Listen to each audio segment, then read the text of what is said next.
Moved to Kentucky for fire service. Buy 10 square miles of hilly forest with home at an auction. Old owner lived there his whole life. Died on the land. Family sold it to make a quick buck. Start planting more trees. The forest is dense but could use more around the house.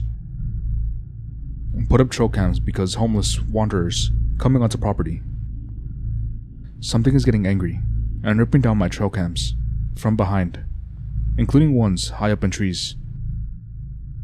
Find piles of them in tree hollows. Grab shotgun and camp supplies. Head out to find homeless men and persuade them to leave the property. Can't find anyone. Only tiny four-toed prints in the mud by the streams. Think it's a raccoon, but spacing makes me think it was standing up. Make camp and hunker down. Cook up some tasty rabbit stew. Get into tent and go to sleep before cleaning pot because of how tired I am. Wake up around 3 in the morning, moon shining through trees. Hear weird grunting noises from outside a tent. Sound small. Open up window flap.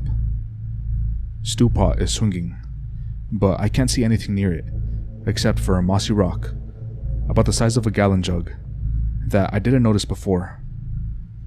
Think nothing of it. Go back to sleep. Wake up. Go over to stew pot to cook some breakfast. Stew pot has been licked clean. Mossy rock is gone. Think raccoons must have cleaned it in the middle of the night, and the rock was the fat lump that did it. Pack up. Search some more. Can't find anyone, but swear the moss around me is alive. Notice that rocks seem to be moving whenever I look away from them. No sense of dread, just bewilderment. In this search somewhere, I lost my knife that I've had for a while. It's cheap, but has a lot of sentimental value to me. Get home, tired and bummed out from not finding anyone and losing my knife.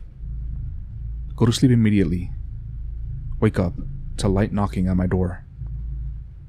Get up kinda groggy and open the door, eyeing where I keep my gun just in case. Peek through the window. No one is there.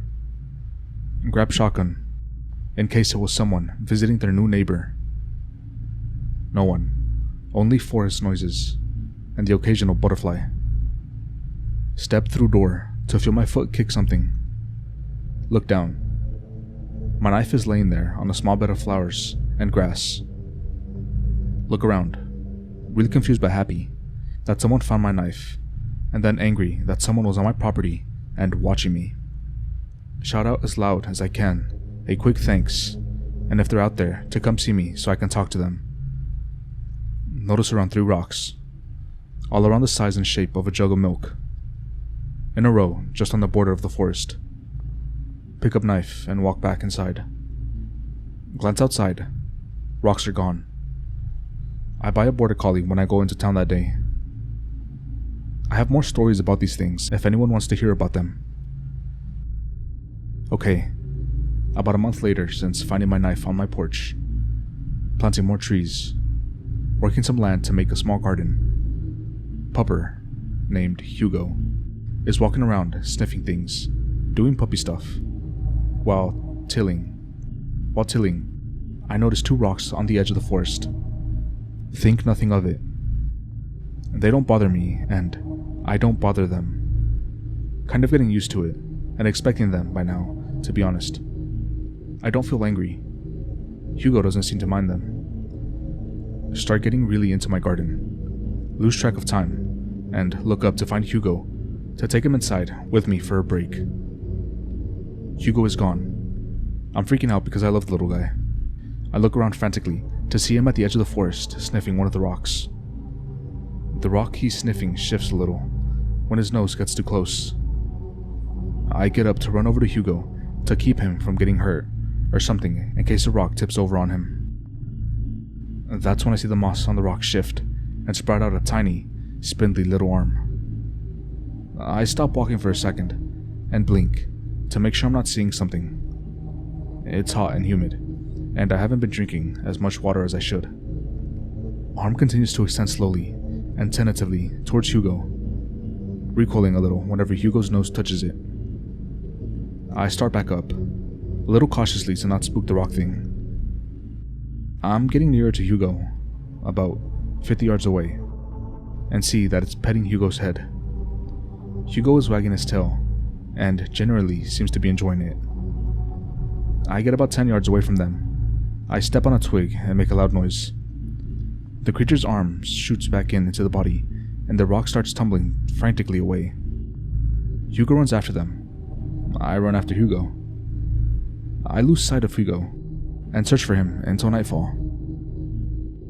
I go back to my house to grab a flashlight and my camping gear to find my pupper. As I'm getting closer, I see a white and black lump on my porch. I start running towards my house, and as I get closer, I see that it's Hugo. He's laying on my porch, not moving. I'm getting more upset as I get closer. I see red and pink around his head and neck. I start sprinting, thinking my dog is hurt or dead. I get 10 feet away, about to bound up onto the porch, when Hugo's head jerks up and looks at me. He stands up and comes to greet me with a slobbering mouth, clearly happy to see me. He has a little crown of red and pink flowers around his head and neck, and has a rope tied to his collar on my door. I hug him, tears kinda welling up, because I've come to love the pupper so much. Stand up.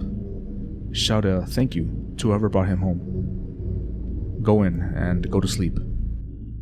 I've been on this property now for about 4 years, and have a lot more stories about them, if people are interested.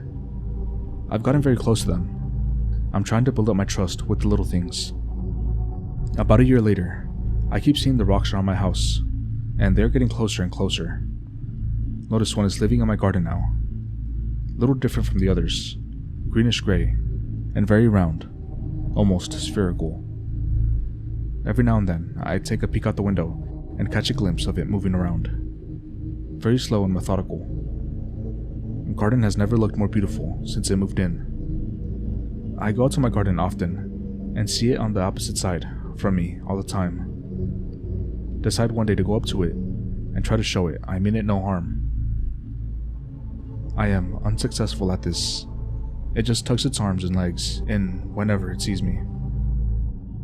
Looks like a chubby sloth, carved out of stone, but no mouth or nose. From what I can tell, it's just two beady little eyes. I decided to leave it alone. It seems to be helping me with the garden, and I appreciate that. Notice that sometimes some of my veggies will be gone, or half-eaten, and sitting by the stone. Let it have them. Leave some veggies near the edge of the forest. One day, notice that the stone is gone. Veggies are no longer being eaten. Garden is looking a little worse for wear. Stones are gone from the tree line. I'm genuinely sad that they're gone. About 2 weeks later, go into forest looking for them. Come to the middle of my property, where a massive tree has fallen. Was some kind of oak, possibly around 100 feet tall. When I get closer, I notice that there are dozens of stones on it and around it, all leaning on it, like they're kissing it or resting their heads on it. I'm overwhelmed with a sudden sense of sadness, almost like a family member died. I walk over to the tree and place my hand on it, whisper some sweet nothings to the stones. I go back home after spending almost 3 hours at the tree, feeling bereft of an old friend for some reason. Remember, I have a white oak sapling in my yard, outside of my house.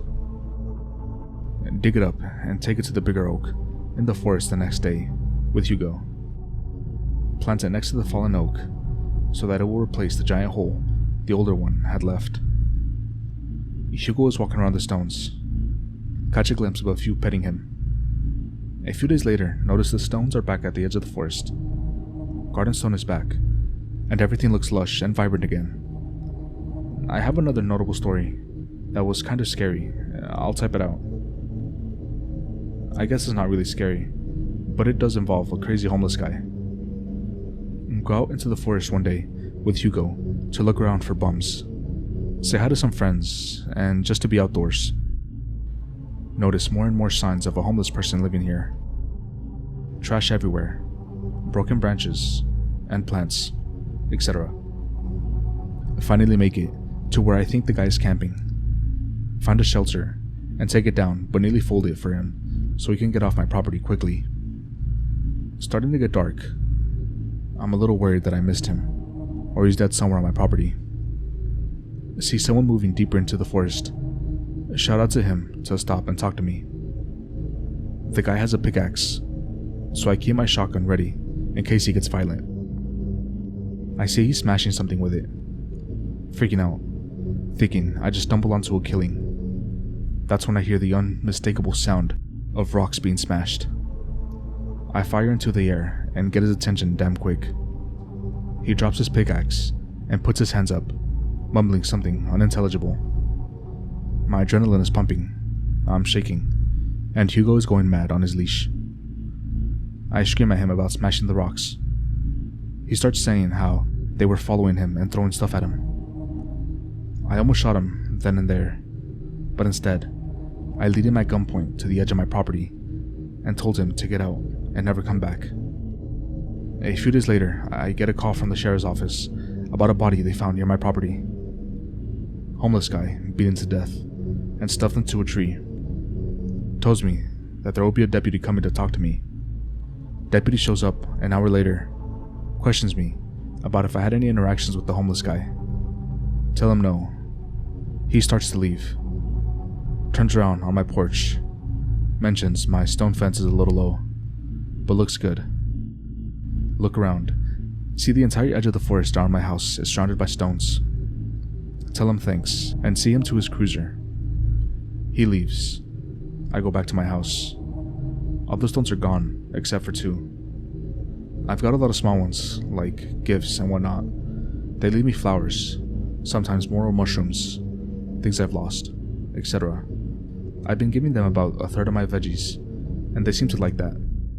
More and more show up in my yard, rather than my tree line, and only seem to move when they don't notice me there. They're very slow moving, and the only time I've ever seen them move quickly is when they roll. I have a lot more animals in my area now, and the forest and yard/garden are more lush and green when they're around. They seem to disappear during storms. I think they either go into tree hollows or patiently wait it out under the other kinds of cover.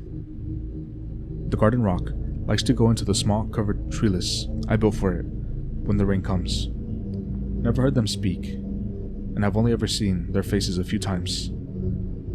It's just an oblong rock with beady black eyes that look like polished black glass.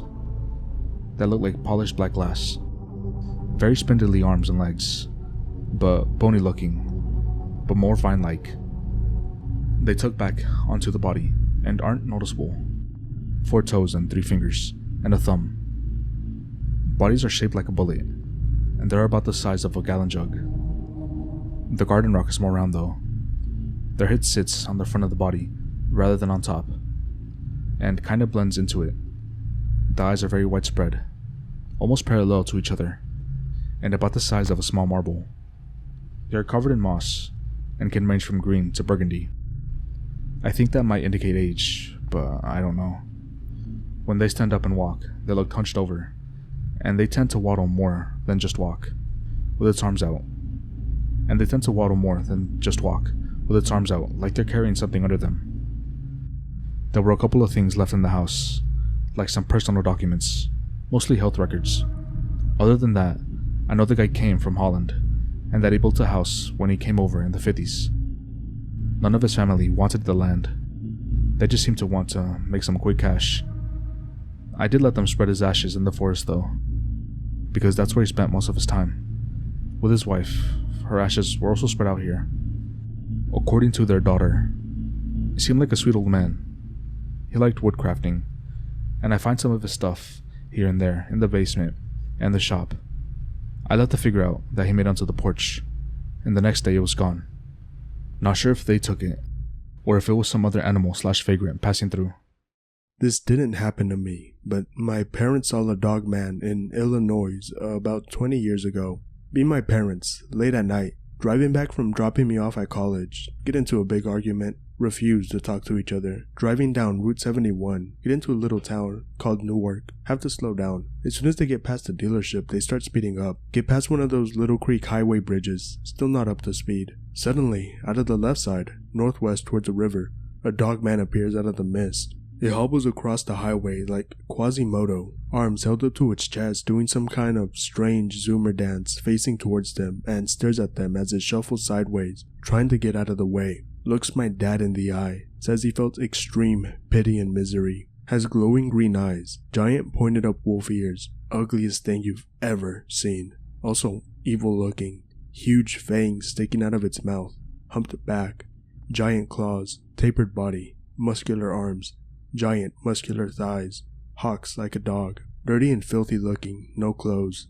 About 6 feet tall, crosses the highway in a matter of a couple seconds, vanishes into a mist on the other side of the road where there's cornfields, just like what it came out of. Parents continue to refuse to talk to each other for 30 minutes. Get into another town, feel safe enough to break the silence. Ask each other, did you see that? Both spooked afterwards. Refuse to tell anyone what they saw for fear of ridicule. Make me and my brother promise not to tell anyone, and then tell us the story. I'm highly skeptical. They told me it basically was exactly like a werewolf on 2 legs. Exhaust all theories. Escaped exotic animal, monkey, rabbit bear, man in a suit, giant raccoon. Both said for sure it was nothing like that. Tell my parents there has to be a logical explanation. There's no such thing as werewolves. Fast forward 15 years. After almost never talking about it, parents still reluctant to talk about it. It comes up again, so I Google Illinois werewolf sightings. Find out about this thing called the Beast of Bray Road. Start reading more. First time I ever hear of a dogman. Parents never hear of that. Not into paranormal. And just called it a werewolf. Tell them what I learned. Tell them I'm sorry for doubting them. They still are afraid to talk about it. I saw a weird furry while drunk and high out in the woods in West Virginia. I know I already mentioned this in the title, but I can't really overstate it. I was drunk when this happened. 3 sheets to the wind, 5 ways to Sunday, whatever expression you want to use. Plastered, baked, hammered, shit-faced, stoned, smashed, sloshed, and absolutely befuddled when it happened. More so than I normally am on a weekend, which is saying something. I drank 32 Miller Lights that night, along with half a full bottle of Jack and several swigs of strawberry Smirnoff. I also smoked a non-inconsequential amount of weed. So I'm just trying to say, don't just take the story with a pinch of salt. Treat it like a frozen road. Anyways, I was out at my buddy's out in the woods, and there were about 50 people still there when it happened. There had been a couple hundred there earlier, but it was getting to be around 2 a.m. and most had dipped off a bit ago. The fire was low and me and my buddies were all huddled around the remnants. All of us too lazy to go get more wood. All of us too cold to be anywhere else. It had rained on us during the party earlier, and though no one had cared when it happened, even in July, it still gets cold when you're wet after dark. I remember there were little groups scattered around huddled and talking by the little burn barrels. Hunter had set up secondary bonfires for the party. We didn't know everyone who had showed up, but as most of the people we didn't know had brought groups of single chicks with them, none of us minded. I remember sitting there all but completely out of it next to the fire, my damp t-shirt doing little to keep the shivers at bay. Some story was being told by someone about some teacher from back in high school who allegedly shit himself in class, and it was beginning to turn my stomach, so I reached for another Miller out of the box to water down my stomach and hopefully warm me a bit. My dear reader, this was a mistake. You see, regardless of how cold I felt, at that moment, the beer was actually quite warm, having been out of the fridge for 8 hours and next to a fire for at least 2. I chugged it too fast to spit it out, and it came up foaming and gagged in my throat as my friends laughed at me, running toward the porta potty on Hunter's property at the far end of the field. I would have just gone for the wood line, but around Hunter's property, there's a bunch of rusty wiring that's hard to watch even in the light, and in any case, I didn't want any of my friends recording my dumbass for Instagram. So I took off toward the lone stall, and quickly to my dismay, realized there was actually a line. Not a long one, mind you. As far as I can tell, there were only ever 2 people in that line, and as I was bearing down on the place, a chick walked out of the toilet, letting the first person in. I didn't see her face in the dark, but I do remember her walking fast away from the John. In retrospect, I wish I could have been able to point her out to my buddies, maybe ask her some things. At any rate, I was able to make it to the John and swallow back the vomit for a bit, only to realize the dude in front of me was wearing some kind of animal costume. It did seem strange to me, but people do wear costumes to rave sometimes. I think it was a wolf though. I never really got a full look at it. From the front, all I can say confidently about it was it stank. Like he hadn't washed the thing in 3 weeks. In fact, in some ways it stank worse than that. It smelled a bit like dead deer carcass, though I don't want to oversell it. If it really had smelled that god awful, I imagine I would have said something else than what I managed to slur through as I full palm tapped him on the shoulder. "Hey man, any chance I could go first?" is what I got out, I'm pretty sure. He never turned. Instead, his back did this weird whip-like contortion, and then it arched up like a cat. He got on all fours, or rather put his 2 arms on either side of the stall, and then just scurried up the fucking thing. I don't know really where he put his feet or how the hell he did it, but he somehow got on top of the porta potty. From his vantage point up there above, he looked down at me with his weird werewolf Halloween mask, and for a moment, it looked like a tongue came out between the jaws. If whoever was in the stall noticed any of this, they didn't seem to care, as not a sound came from the inside. But between the booze and the scare and the 1,000 superstitious thoughts going through my head as the thing breathed at me, I threw up on the grass and passed out. When my friends came to find me with flashlights, I was lying in my own vomit and couldn't be made to move my arm, let alone stand. They cursed me as they carried me back to the truck, mud and puke getting on them as well. They laid me in the bed rather than letting me sit inside the cabin and took me back to my place, where they took off my shirt and laid me down on the couch. I have no goddamn idea what that was. Honestly, none. No fucking idea at all. But I will say, it did make me think of this. This was about 23 years ago, and I had no clue what a dogman was, and I didn't believe in anything supernatural back then. I was hunting wild dogs in one of the southernmost areas of the Great Dismal Swamp. This is far south of the wildlife refuge, where it ends at the Albemarle Sound in eastern North Carolina. I'd put my boat in the water at a friend's house about half hour by water from where I went to the swamp at. This was in late November, so it was pretty cold and really overcast, and it gets dark around 5 or so. It was about noon when I tied up and got out of the boat. First hour or so was pretty uneventful. I was working my way inland. Some of this part of the swamp can be walked through. When the tide is low, it's just marshy with deeper canals and bogs scattered about, but there aren't any trails or marked paths or anything, so you really have to pay attention where you're going, and definitely need a compass since you can't see the sun. It's pretty dark in there, even on bright and sunny days. I was back in there about 2 hours looking for signs of hogs. I could tell some had been there at some point, but it had been a while. I got a little further in and started smelling what I had thought was a boar. It's rutting season and male wild hogs have a distinct smell. It's musky and a kind of fermented smell mixed with old poo and urine. Kinda hard to explain if you'd never smelled it before. However, this was different. It was musky, but more like an outside dog that's soaking wet.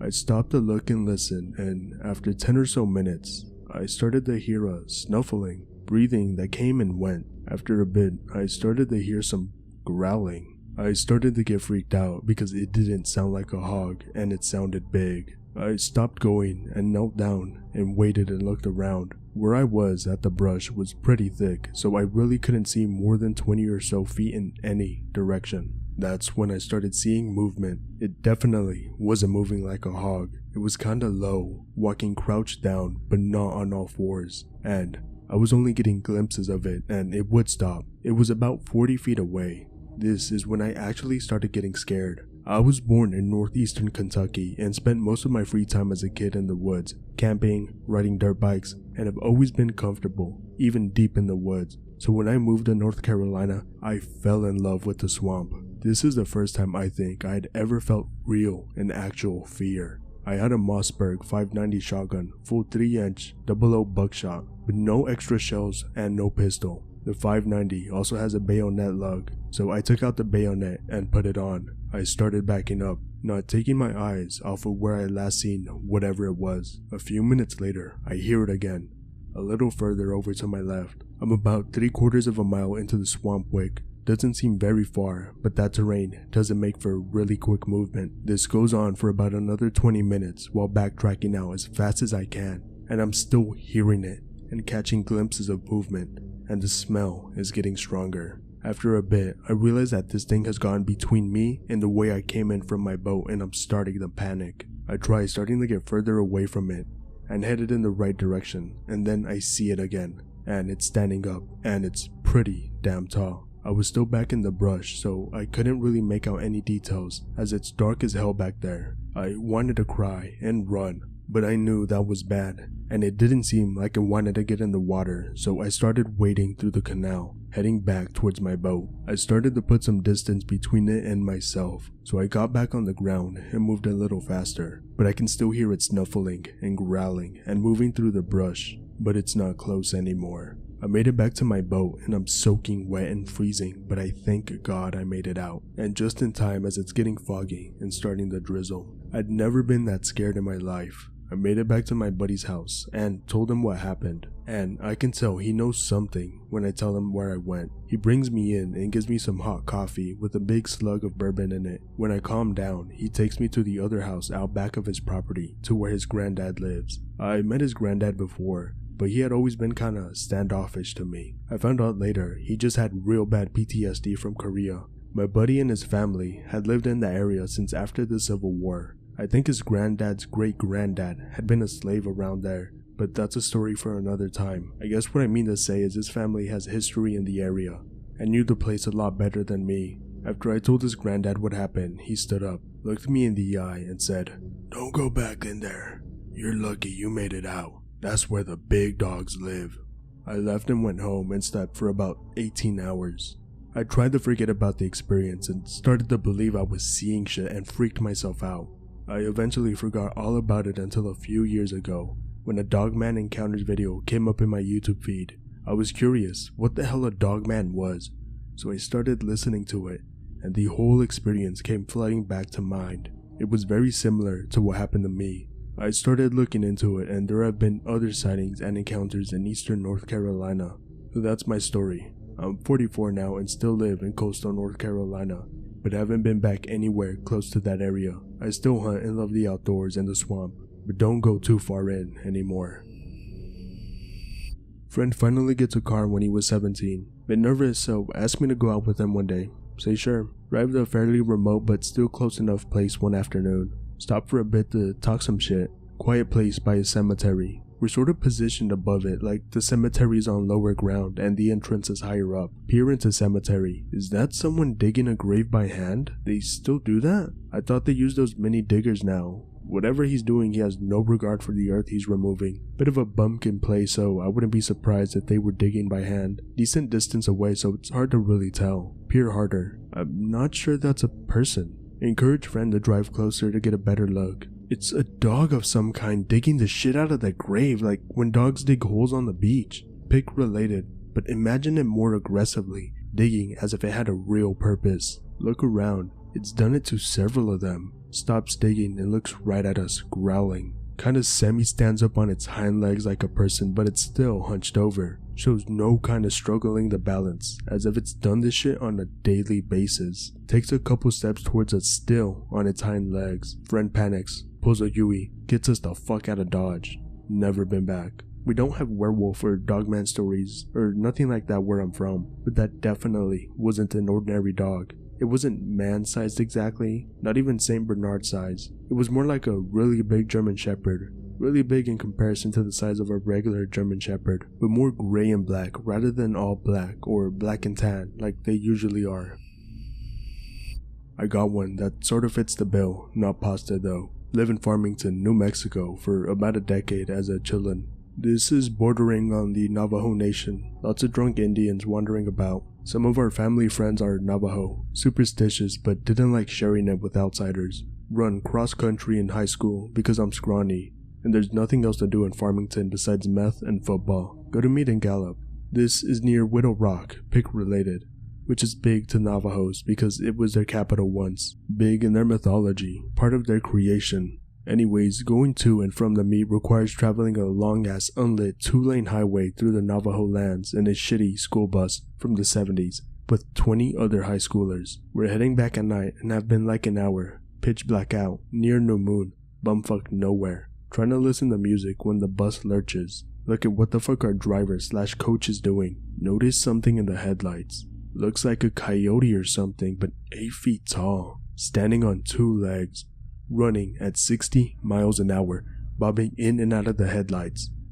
Two of our Mexicans are saying the Lord's Prayer in Spanish. Look down, try to avoid looking and sort of joining in on the praying. Buses maxing out, pedal to the metal. Look up after 2 minutes of this thing going on as it is. See it directly to our left, keeping pace, running up and down a small hill. Looks at the bus. Swear to Jesus it made eye contact with me. Bright, green, inhuman eyes catch the moon, like a dog's eyes in a camera flash. Blood turns to ice. It stands on a small hill watching the bus and gets back down on 4 legs.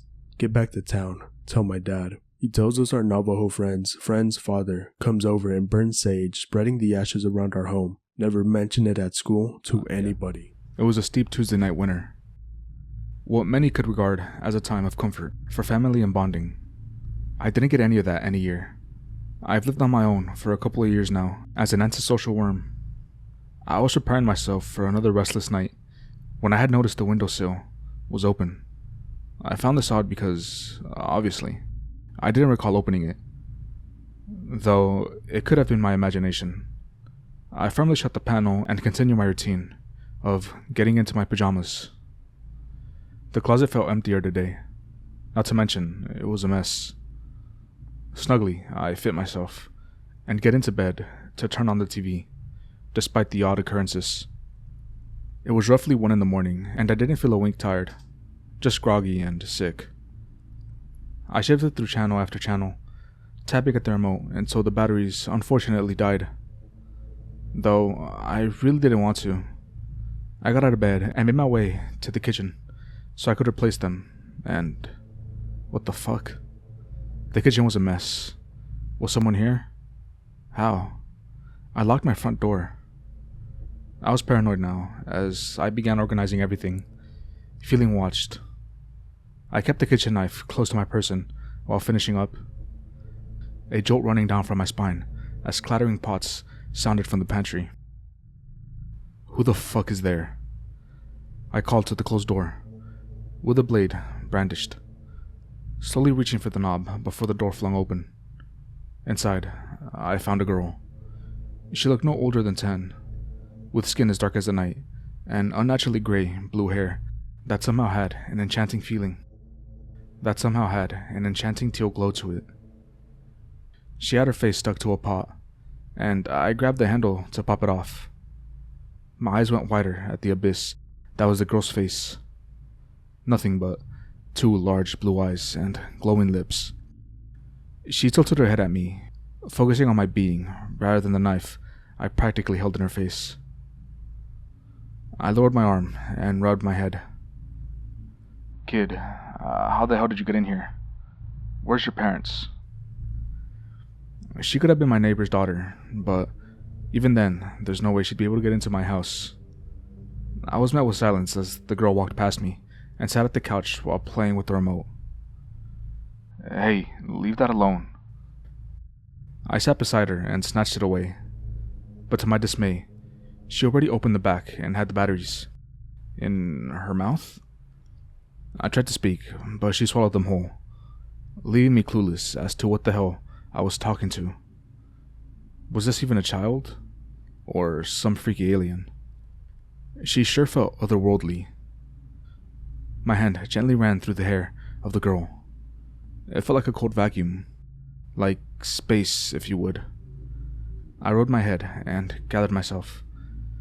Getting up to the kitchen, I snagged a bag of chips and tossed them to the girl while I tried getting a hold of the police. And didn't want to be seen as some kidnapper. Yes, hello? I'd like to make a report. I began with the operator, watching the little girl gnaw at the bag to try and open it. Walking over, I tore the top of the bag and continued. Yeah, there's a lost child in my apartment. No clue how she got here, but I hope you guys could come by and help. I was delighted as the operator confirmed they'd sent someone over in the morning. Just had to last the night. I sat back beside the girl, who was stuffing her face with no manner after sucking the chips up like a damned vacuum. It was endearing, in a freaky way. The girl must have been starving, with how fast she dug in and finished the family-sized bag. Alright, kid. Come on. I gently grasped her hips and sat her in my lap as I turned on the living room TV. Then I continued on rather tame, and when my eyes got too heavy, I fell asleep while holding the child close. Hours pass, and I wake up in a cold sweat and a splitting headache, clutching my head with a groan. I have no clue if something I drank that day had alcohol or what, but it hurt. Unfortunately, I woke up the kid, but she didn't cry or even yelp. She just smiled up at me, curiously. It was, yet again, endearing. It filled me with reassurance, and so I got up lightly from the couch with her following. I prepared breakfast until a knock sickly slammed my door, making the kid, no, Keita is what I think I'll call her, is sent her hiding. So I went to check it out, and there was the police here about the child report I made. I told them that I must have been drunk, and that I apologized for wasting their time with an issue that didn't exist. As soon as they left, I called Keita out from her hiding spot and gave her a tight hug. They were going to take her away, and I didn't want that anymore. She gave me a joy that I've lacked for years. As soon as breakfast was finished up, I took her to the living room and booted on my Xbox One. With controller in hand, I asked her if she wanted to play any games, though I was sadly met with silence. That was okay. Her smile told me everything I needed to know. So we played Sonic Racing for a few, maybe 4 hours. She was laughably bad, but it was cute watching her try her best, you know? Once the gaming session was over, I treated her to some lunch by using Uber Eats to send some McDonald's for us. When the food arrived, I brought it in and found Keita had already planted herself in a chair. To my surprise, she didn't gobble any of the food down. She watched me eat with content, Cheshire grin. I have to admit, by now I already felt myself getting tired. I'm never usually this sleepy in the afternoon, but I couldn't fight it. I told Keita that she could watch the TV and join me when she was ready. Going right up to bed and clocking out for a good couple hours. I woke up in a sweat again. Keita was sitting on my lap, staring at me. Was she watching me sleep? You need something, hon? Silence, as always. It gets quite annoying, but I suck it up and try going back to sleep, cuddling her in my arms. This process goes on for days, no weeks. I feed her. We play games, I sleep. I wake up feeling like shit, and there she is, watching me like a guardian angel or a guard dog. I had to see a doctor to see if he knew what was up, but all I learned is I'm not brushing enough. Gee, thanks. I sat down with Keita on a Tuesday evening, fighting any sleepiness I had, so I could talk to her.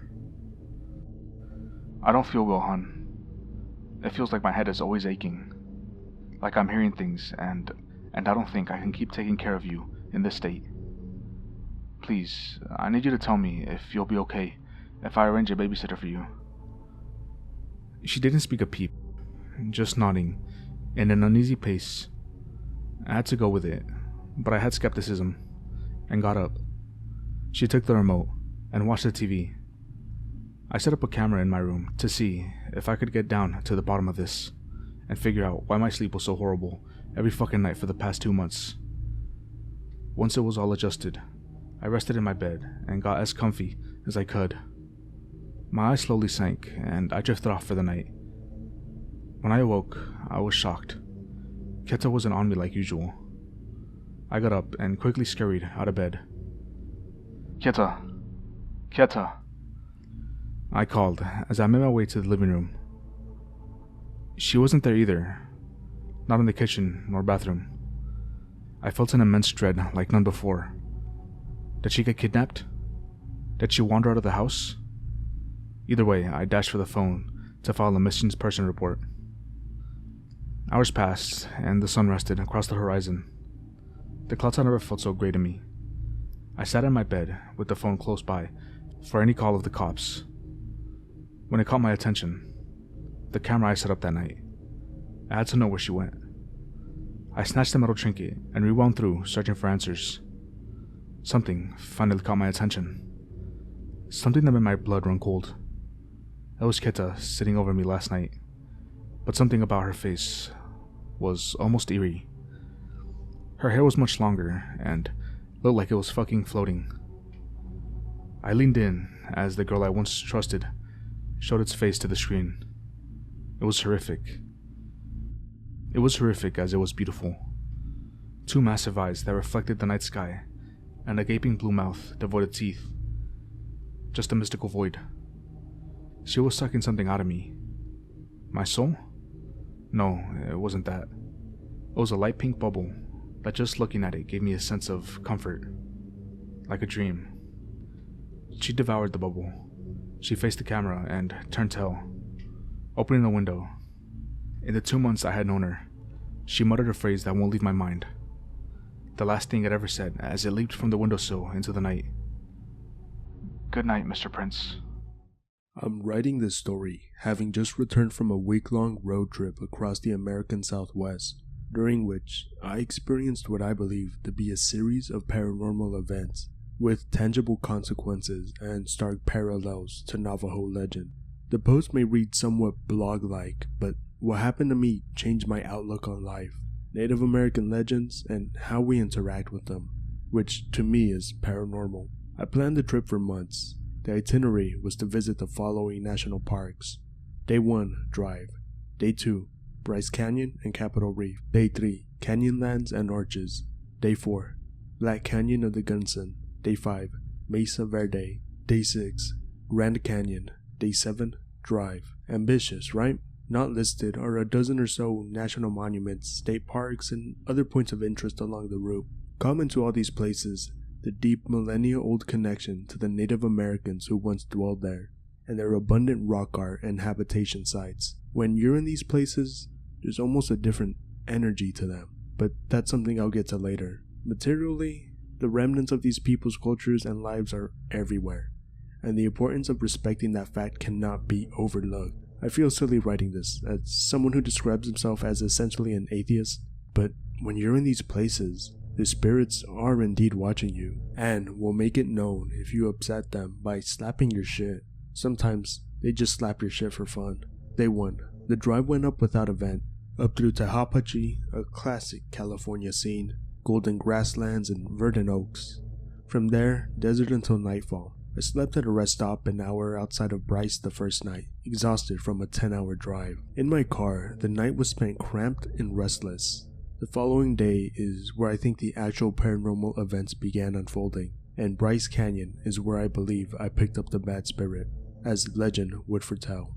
For anyone not familiar, Bryce Canyon is known for its towering orange hoodoos, spires of eroded rock with dimpled surfaces that take on almost human-like forms. Take the Queen's Garden, the area named after a hoodoo that resembles Queen Victoria, seated on a throne. At least, to whoever named it anyway. But the Native Americans have their own legend on how the hoodoos were born. The Paiute legend goes as follows. Before there were humans, the legend people, Tuwenaungwa, lived in that place. There were many of them. They were of many kinds.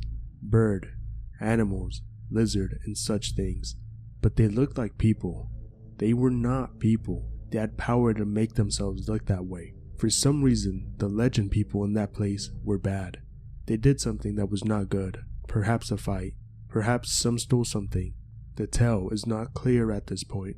Because they were bad, Coyote turned them all into rocks. You can see them in that place, now all turned into rocks. Some standing in rows, some sitting down, some holding onto others. You can see their faces, with paint on them, just as they were before they became rocks. The name of that place is Anka Kuwas Awits, red painted faces. This is the story the people tell. As far as hikes go, the Queen's Garden / Navajo Loop is top notch. Easy. Early in the morning it was largely empty, and the rising sun made the entire place glow radiant orange. And yet, in the darkest reaches of the canyon, you almost get the sense that something was watching, especially in the Wall Street area, for whatever reason. When I hiked that portion, I had a fear like a wild animal was going to attack me, and yet there are no real predators to be afraid of. I felt an urge to leave. abandoned the trip. I finished the loop, visited the various observation points, pick related, and then departed for Capitol Reef. As throngs of people began to flood into the canyon, and the line at the entrance gate grew even larger. The plan was to drive from Bryce Canyon to Capitol Reef via scenic Byway 12. The 12 is easily one of the finest roads in the entire country, traversing the Grand Staircase, Escalante National Monument, and the Dixie National Forest, with incredible views of the eroded, colorful rock formations Utah is known for, as well as the less often acknowledged large mountains and dense forests. What an incredible drive. I found myself mouth agape at so many different places. I would mutter, wow, to myself with seemingly every turn. The road wound its way through the landscape with carnival ride-like twists and turns atop narrow ridges and along the edges of deep canyons. Not a drive for the faint of heart. The scale wrought before you is hard to comprehend, a common theme when it comes to Utah. I reached the crest of the road and so the trouble began. At 9,600 feet, there's a viewpoint ahead, steep creek overlook. Time to turn off here, take some photos. Stop the car, immediately disturbed by a hissing and gurgling sound. Huh, that's weird. Hop out, think to myself, wow, that hissing sounds bad. Someone's car is definitely messed up. Look at my hood, steam is shooting out. Something is dripping below the car. Oh shit. Shit. Open the hood. There's molten antifreeze spraying everywhere. It slightly burns my hand and face. The entire engine compartment around the radiator is covered in white dots. The coolant tank isn't just bubbling, but violently shaking. No town for 50 miles. No real mechanic for 100+ miles. Get back in car. Do some breathing exercises. It's okay, just stay calm. Roll down the mountain in neutral as much as possible. It will resolve. It's just the altitude or something. I'm pretty sure that's normal. I don't know a lot about cars. Start rolling down the mountain. 10 miles pass. 20. 30. Phone signal returns. Pull over and Google, why is my coolant tank bubbling? Read the words, blown head gasket. Start freaking out even more. After another 30 miles or so, I had descended the mountain and was delighted to find the issue had spontaneously resolved. Cool, looks like I'm doing Capitol Reef today. Once again, another place of an incomprehensible beauty. At Cassidy Arch, you can almost feel you're entering another realm. It's so unbelievably beautiful, but takes almost zero effort to access. I tread here so easily, it almost feels sinful. What was once a place that was probably the endpoint of a multi-day/week-long pilgrimage is now a 2-hour frolic for ignorant selfie takers. From Capitol Reef, I planned on camping in a place called Goblin Valley, but along the way, the problem manifested once again, but worse. I can hear the gurgling now as I drive. It has evolved into a gurgling and knocking sound with a subtle hiss. Scared now, more than ever. The sun is going down. I'm in the middle of nowhere. I have no signal again. Make my way down on a winding dirt road to where I planned on camping, passing by a beautiful pictograph panel in the temple wash. Its ominous red humanoid forms are illuminated by the last rays of the setting sun, like they are in a spotlight. Holy shit. A pocket of phone signal. For whatever reason, it's at pick related and only pick related. Have LTE and 2 bars. 25 feet in either direction? Nada. I call family. Tell them I may need help. Dad is pissed. Wife is scared.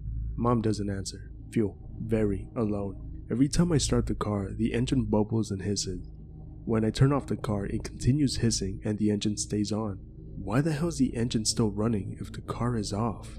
Okay, the engine is melting. Cool. Decide to head to the nearest town of Green River. I'll see a mechanic in the morning. Stay the night in the shittiest Motel 6 I've ever been in.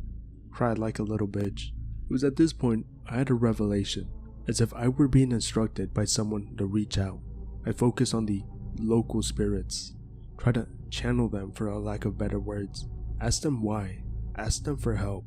Previous photo is of Cassidy Arch, not where I had signal. My bad. Pick related is the actual spot where I had signal. Before I go further, I'm not insane. I'm a normal person.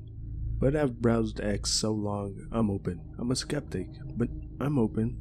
And man, I was desperate. Easily the most desperate I've ever been in my life. I was indeed begging for mercy from the spirits. That's what I was reduced to. but I do believe that is what saved my ass, as insane as it sounds. I begged the spirits to reconsider. I apologized for trespasses I may have levied against them. I told them it wasn't fair what they were doing, that if I was to be punished, I should at least know what it was for. Did I go somewhere I wasn't supposed to? Did I break something? Please, please, please reconsider.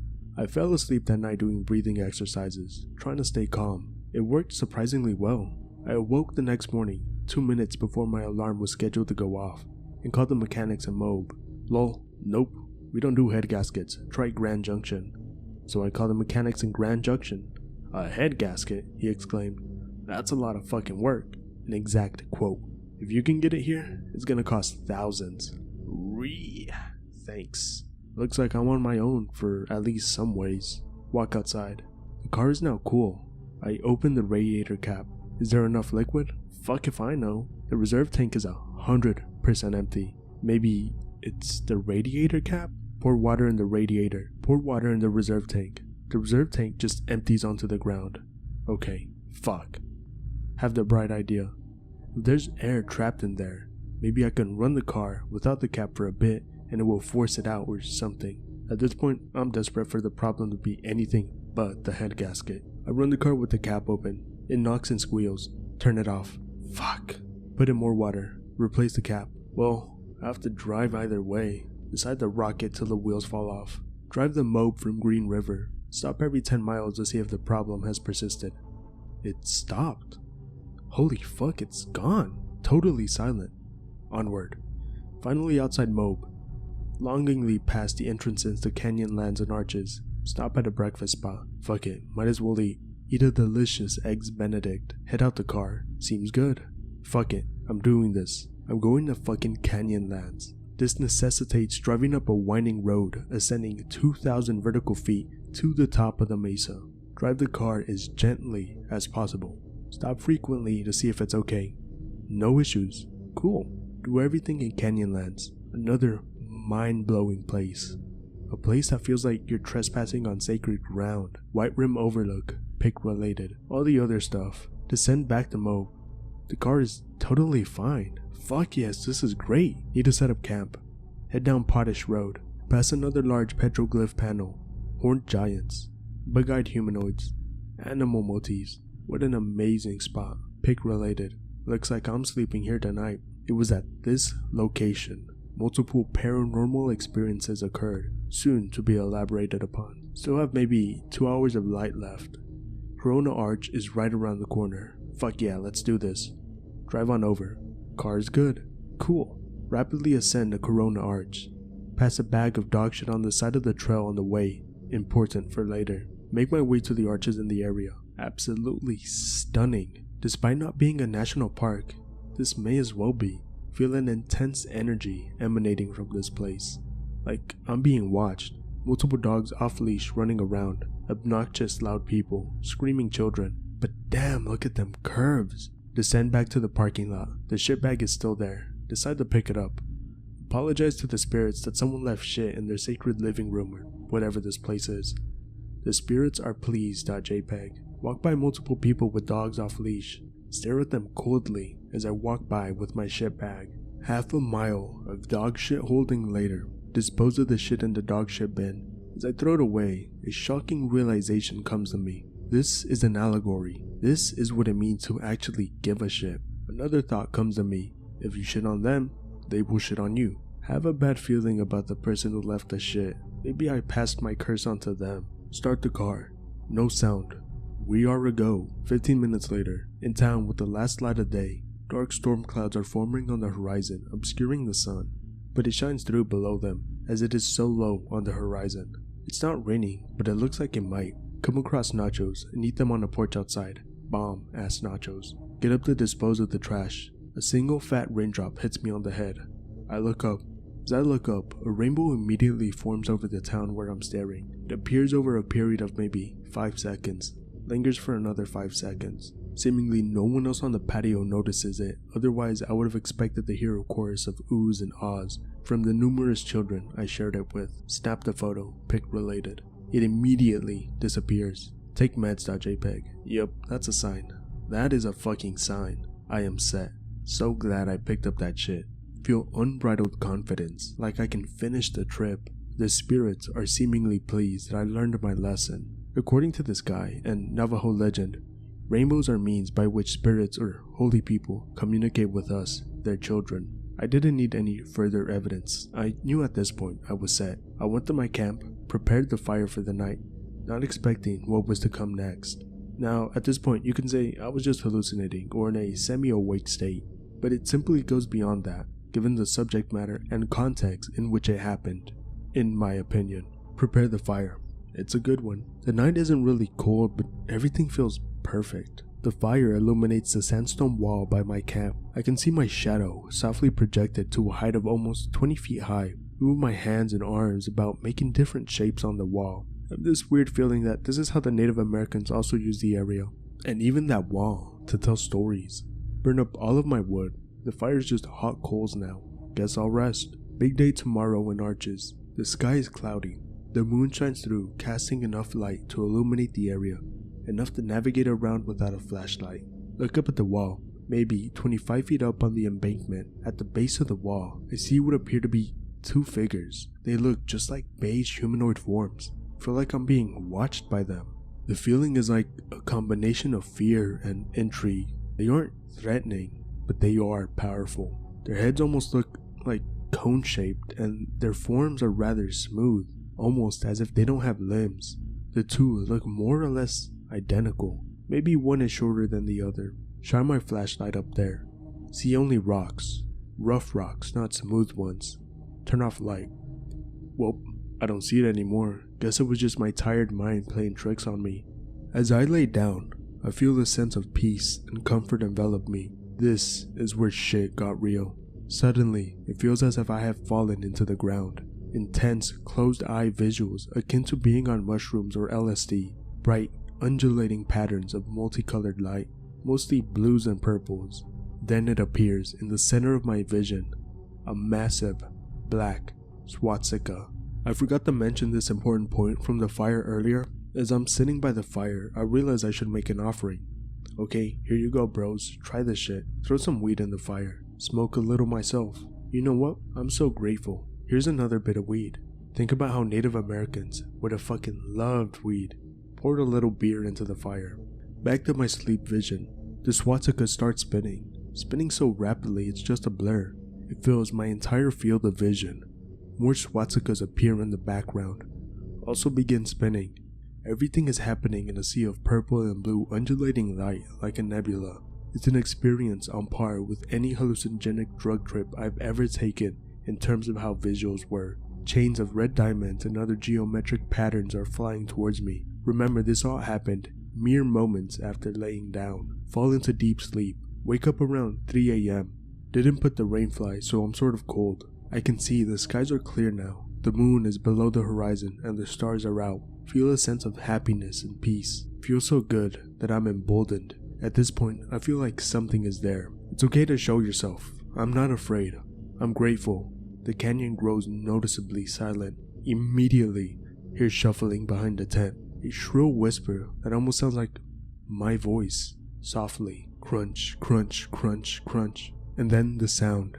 Thinking about it gives me fucking chills. Directly behind my head, behind only a thin layer of nylon, I hear a sound. It sounds like a mixture of the predator, but higher pitched and clicky, like a dolphin too, like a clicking giggle, once loudly, again fainter, again fainter. I'm under the impression that there's something hunched on all fours beside my head, just outside of my tent. Practically shit my pants. It's just a bird. I politely inform the spirit that I'm chickening out, not brave enough. It leaves. Fall back asleep immediately. A peaceful, deep sleep. Next day, Arches. Up at 5:45 so I can get through the gates without being hassled for the entrance fee, needing the reservation pass. Entry between 7 and 4 p.m. Holy fuck. It's incredible. Sun rising over the plains. Fantastical formations rising up from the desert. Basically jog my way to Delicate Arch before there are a lot of people. Early morning light on the arch is magnificent. Devil's Garden next. Fucking amazing. Windows area, you get the picture. ADD Haver's dream. Shit to see everywhere. easily accessed. Feels like I'm not even in real life. Head back to town, cruise down the castle valley to the Fisher's Tower. Looks like Angkor Wat or something. At this point, I'm dead tired, almost falling asleep as I drive. Finally stop and set up camp as I pull into the campground again. Gurgle, gurgle, gurgle, gurgle, gurgle, hiss. Please have mercy on me again. Damn it, what do you want? More weed? Camp that night, nervous about the car. Make another burnt offering. Sleep is uneventful, although I think I hear footsteps and whispering outside my tent, despite the area being desert for miles in that direction. In the morning, I try to start the car. All electrical controls are now dead. At the top of another mountain, I'm yet again fucked. Start button just beeps. Nothing turns on. Life flashes before my eyes. Bank account flashes before my eyes. Wait a second. What if... I push the key fob into the start button. The car roars to life. The fucking immobilizer was not activating. Something was fucking interfering with the signal from the key fob, preventing it from working. As I typed this, my keyboard just stopped working. Jesus fucking Christ. I stopped typing and switched to a different color pattern I've never used before. What the fuck? I had to disconnect and reconnect the USB to reset it. Fucking weird. Maybe I need to burn sage or give weed or something. Holy shit. Long story short, drive home the next 500 or so miles without issue. No more hissing, no more gurgling, no more engine running on its own. The key fob is totally fine. Batteries indicated by the car is nominal. Decide against the Colorado leg of the trip. Head back home. Drive the Moab to Zion Canyon, stay the night. It's uneventful. Zion to Vegas. Have some business to take care of. Head to an account on a sales call. My contact is a Native American guy. He talks to me about how his grandpa's a medicine man and how they go out to the desert once a year, do a series of dances and rituals and things like that to be closer to the spirits. Sounds familiar, huh? Don't tell him any of this shit, not to sound like a schizophrenic maniac. Drive home from there. No issues. If you're wondering what happened to my car, here's what I can gather. The radiator cap broke. The lower valve and spring broke off and fell into the radiator. As a result, the pressure release valve was not activating. At a high altitude, the car was overly pressured and the engine was under great stress. The pressure had nowhere to escape to, except the reserve coolant tank. I inspected the top of the coolant tank and see that the lid is warped. The base is cracked. Flush the radiator and get the repair taken care of. Cheaper than a head gasket. I would like to thank the spirits for helping me through the trip, and I'm pretty sure the keyboard chip was parting acknowledgement of what happened here. I have nothing to gain by lying out of this. I have family and friends who lurk here, who may even be reading this and know who I am, but I don't give a fuck because this is what actually happened. So I go home and decide to look up what does swastika mean in Native American mythology, and what I read made me stop in my tracks. Navajo called the swastika the whirling log. The text is taken from another website regarding its significance. The motif, called the whirling log, in Navajo culture is one appearance of one of the oldest symbols to be depicted by human beings. The symbol has been recorded in rock and cave paintings from at least 6,000 years ago, and in Navajo culture, the whirling log represents well-being, good luck, and protection. This is one iteration of the whirling log tale, adapted from a work by Beth Barth of the Nizoni Ranch Gallery in Sonita, Arizona. The hero of the story sets out on a long journey. At first, the gods try to persuade him against going, but seeing his determination, they help him hollow out a log in which he will travel down the river. Along the way, which ultimately results in his gaining important ceremonial knowledge. In one such instance, he and his craft are captured by the water people, who carry him down beneath the waters, to the home of the water monster. Black God threatens to set fire to the water monster's home, and the hero is released, but not before being taught by Frog how to cure illness caused by the water people. When he finally reaches the lake that is his destination, the gods catch his log and help him to shore. Wandering about, the hero comes upon a whirling cross with two yays, holy beings, seated on each end.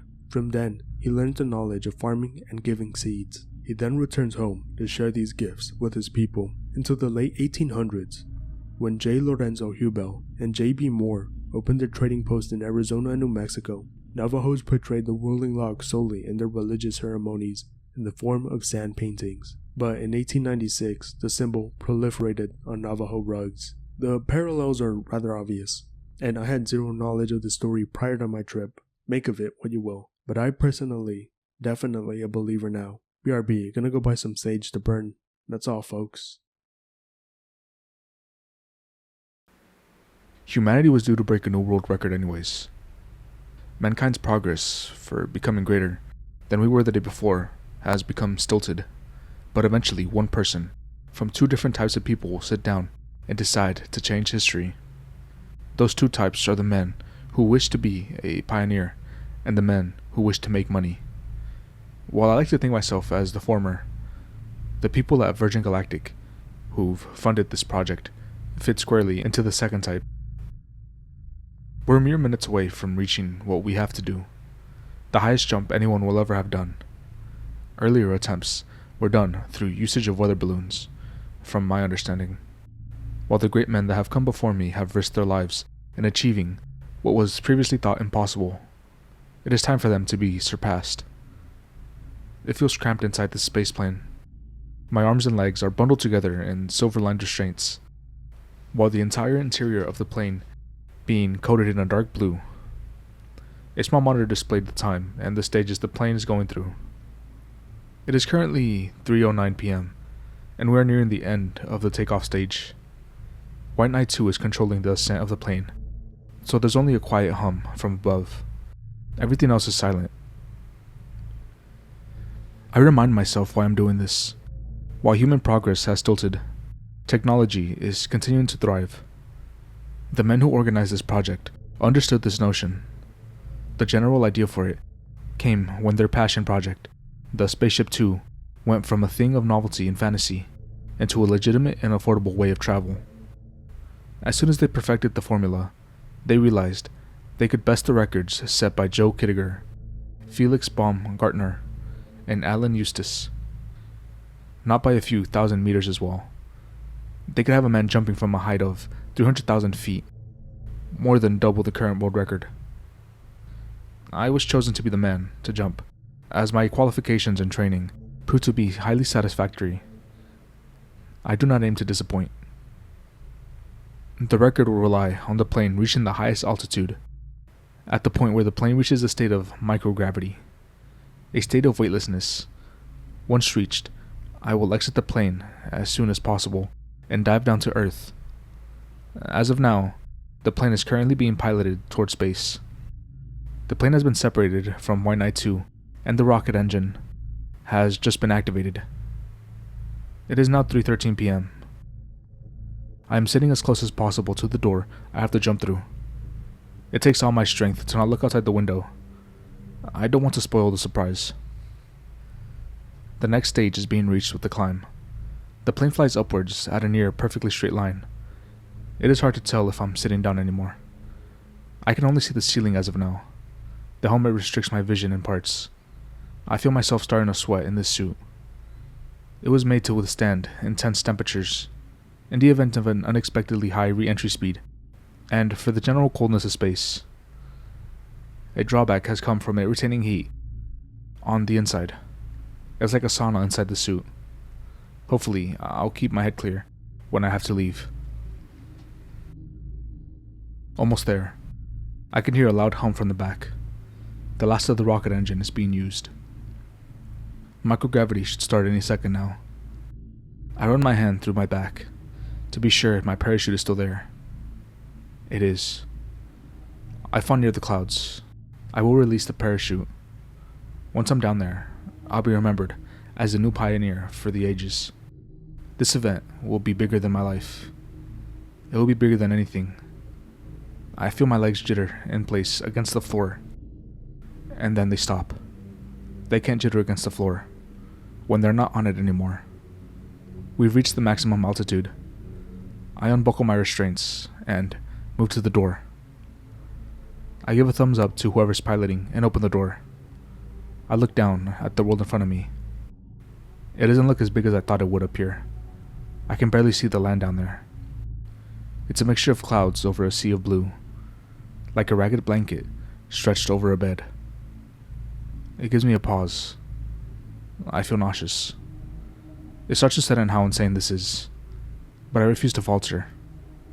I'm making history. I ran my head through my back once again. My parachute is still there. There's no more time to wait. I walk before I tell myself to do so, and then I fall. I can't feel anything. There's no wind to guide me like Earth normally would. The fall doesn't feel right. I have to pay attention to everything else. If there is something I can currently know, it is that I'm currently starting to fall faster. I looked around my surroundings, and I see pitch black. And I'm looking down, I see the Earth grow bigger. I look upwards and try to see if I can see the spaceplane I jumped out of. I don't think it's there anymore. Or at least, if it is. Or at least, if it did. It's blended in with the darkness. With nothing. I made a mistake in looking up. I moved my arms by mistake. There's a slight spin to my descent. This is dangerous now. I try to counteract the spin by adjusting my other limbs. It doesn't help with matters. I can't hear or see anything, but I feel it everywhere. My heart is spinning.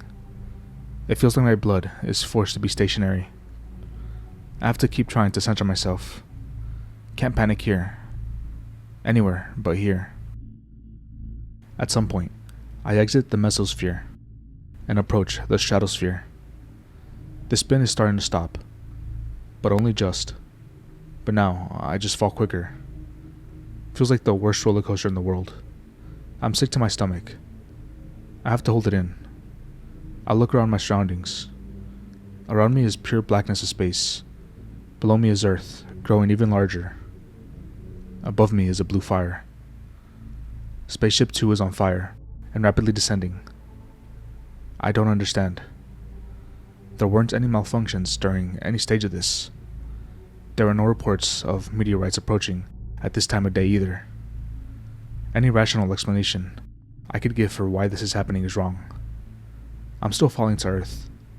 I keep my eyes to the nothingness of space. But there's something there with me. I don't know what it is. It appears to be a dark blue circle of some kind. It's very far away from me, but it has to be bigger than me. So much bigger. I can't tell if it's falling with me. I don't think it moves. And then it does. It rushes down to my planet. It blends in with the world below. It's beginning to turn gray now. The land beneath me is visible. I'll be approaching the clouds soon, but I don't want to be down there anymore. That thing might have been responsible for downing the plane I was just on. It could come for me next. I can just barely feel an intense heat while the plane falls faster than I can. It barely misses me as it shoots straight to the ground. I can just barely see a hole in the front of the cockpit before it's gone. It was blasted open. I can't think anymore. I can only fall. Reaching the troposphere now. The clouds are vastly approaching. I look off in the distance, and something concerns me again. There's more blue circles. They're all over the sky. They're covering the world. What happens if I'm too slow and I land on one of them? What happens if I make it? I'm past the clouds now. I'm still falling, but I still haven't pulled my parachute. I'm falling past the circles. There's a fire down there below me. There's a fire everywhere. This is the world now. Why did this happen while I was gone? I'm still falling. The ground is getting closer. I don't know what to do. If I pull the parachute, how long can I live for? Would there be any to save me? The fire would probably take me. I'd die a slow death if I pull my parachute. Maybe I don't need to die that way. I can just let this happen. No need to suffer. I will fall until I stop. I'm the last pioneer. The last human being to have changed the course of history. It ends with me. It ends with...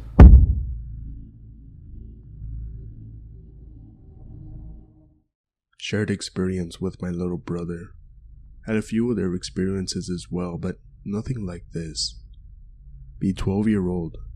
Find out that Transformers 2007 is going to be on at TV at 11 p.m. on a school night. Want to watch it with my little brother. Ask mom. She says no. We'll see about that. .png. Devise plan with my brother. Pretend to go to sleep. Wait till parents are asleep. Get out of bed. Tell my brother to close all the doors and turn on the TV while I prepare the snacks. Oh yeah, it's all coming together. .jpg. Don't hear TV being on. God damn it. .png. When I walk into the living room, see my brother frozen in place staring at something. Hey, what's wrong? Notice it. See a pitch black entity with a white face and red eyes with its head peeking out just behind the couch. It suddenly drops behind the couch. Stand there for a couple of seconds. Walk slowly into kitchen. Take knife. Crouch walk with knife in hand to couch. Peek behind couch. Nothing. We didn't watch Transformers that night. Hey X, have you ever had a weird experience that has no paranormal events, but can really only be explained by it? I had one. I've been meaning to post it for a long time. I'm finally doing it, so let's go. Be me, working for my uncle at his warehouse. Big 3 stories, tall building. It's around this industrial area full of abandoned buildings. There's a camera installed, pointing to the entrance since the area's full of junkies. First floor is where we work, and the third one is a deposit. I essentially make customized trinkets and keychains and package them before they're sent to USPS. We use these big loud machines to mold whatever clients want. Easy work, but it's repetitive as fuck. Money is good though. My uncle at least pities his employees. Decided to do some extra hours one night. Not a big deal. Have done it a ton of times already. Would usually have some co-workers with me, but everyone's too tired today, so only me. My uncle trusts me, so he leaves the key to the front door with me and asks me to close it after I enter inside. Okay. .png. Uncle leaves and goes home. Start working, put on some music on my cell phone since I'm alone. 12 p.m. That's the agreed time we usually do extra hours. So I finish my work, turn off the machines, go to the second floor to grab my backpack from my locker. There's this big graffiti on the corridor wall. Panic. How the hell did this get here? Look around. The iron bars from one of the windows are on the floor. The window itself is open and intact. What in the actual fuck? Close them. They may not seem like much, but the bars are at least 4 inches thick iron bars. We're on the second floor of the building. Decide to call and send a picture to my uncle and prepare for unemployment. Wait, are you fucking with me, boy? I was just ready to go to sleep. Wait there, I'm coming to check it out. Fuck me. .jpg. Now I have to wait here for another hour since my uncle lives at the end of the world. Nothing better to do. Decide to sit down and start watching some YouTube. Some 30 minutes later, feel really cold for some reason. Go grab my hoodie in my locker. Pass by the corridor. The window is open. Blood runs cold. Close it again. Decide to spend the rest of the night in that corridor to prevent anything else from happening. Uncle arrives. Are you fucking deaf, son? Didn't I tell you to lock the door? Realize I indeed didn't close the door. Explain everything to my uncle. He looks through the camera footage and sees nothing. Was expecting to get in trouble, but my uncle is weirdly understanding. Maybe he thought of the reasons I'd have to do this kind of shit, and like me, found none. Tells me to go home and he'll take care of it. Still maintain my job after this incident, as insane as it sounds. Now, it's been a couple of months since that happened, and my uncle and I are still trying to come up for reasonable courses of events, never getting closer. I won't describe our other theories because they are even more implausible. The ones I will describe are still a little bit insane, because we think that either someone broke in through the front door and went upstairs without me noticing, graffitied it, saw it through 3 iron bars, hid somewhere in the building, waited for me to go away, and jumped from the second floor off the building, or 2, they climbed to the second floor with ropes, through a window without anyone from outside noticing and breaking the glass, meticulously removing the iron bars, jumped in, graffitied the corridor, and instead of leaving, hid away, and then left. I never had anything like that happen ever again. I mean, I also heard the occasional creepy sound at night, but nothing like this. Wanted to share an experience I had about a week ago, and thought I could make this thread for anyone else to post their own weird stories they have while hiking, camping, generally being in the wilderness. Nature is undoubtedly spiritual and paranormal, that everyone can agree on. I'll green text my story in a bit. Pic related is an edited picture I took of a tree while on the hike. Be me. Arizona, hot ass summer. Whole week off of work. Pretty stressed recently. Needed to burn off this mental fatigue. Decided to take a nice hike through the woods. Despite what gringos think, Arizona does have plenty of forest, even in the hotter places. All the real parks are super far away or full of tourists. Too broke to afford driving halfway across the county. Decide to go to a lowly populated area in Tucson. Not saying where so I don't get doxxed. There are a decent amount of houses, but between the houses is a massive valley-like wash area. Little valleys full of trees.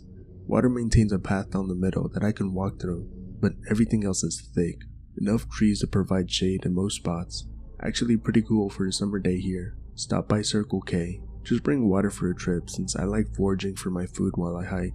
While I walk back to my truck with the waters, I see a skinny looking coyote just sitting by the dumpster. Think nothing of it because we're close enough to the wilderness for coyotes to be common. Seen coyotes inside the Tucson Mall, so it's not like they're scared by people anyway. Know about this one dirt road that goes to nowhere, but attaches to one valley wash. Park truck, lock it up, put sheets over windows because I'm paranoid and think that'll make people not steal from me. Begin my walk through the woods, patch of brambles before you get to the walkable part.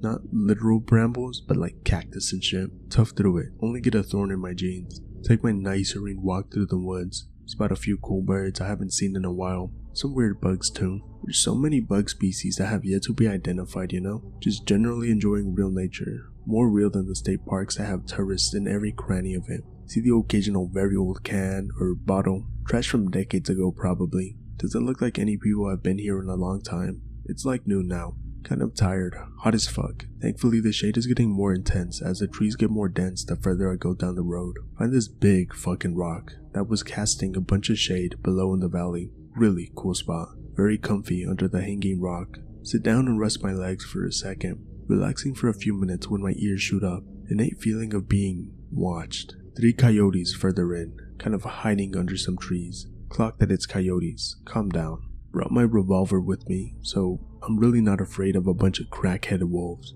Steer clear of them, but walk further in. Plan to go home soon. Get basket from backpack. Start collecting some prickly pear fruits to use when I get home. Get maybe 10 or so into a basket before I hear this horrible, spine-chilling howl. It sounded like one of those Aztec death whistles.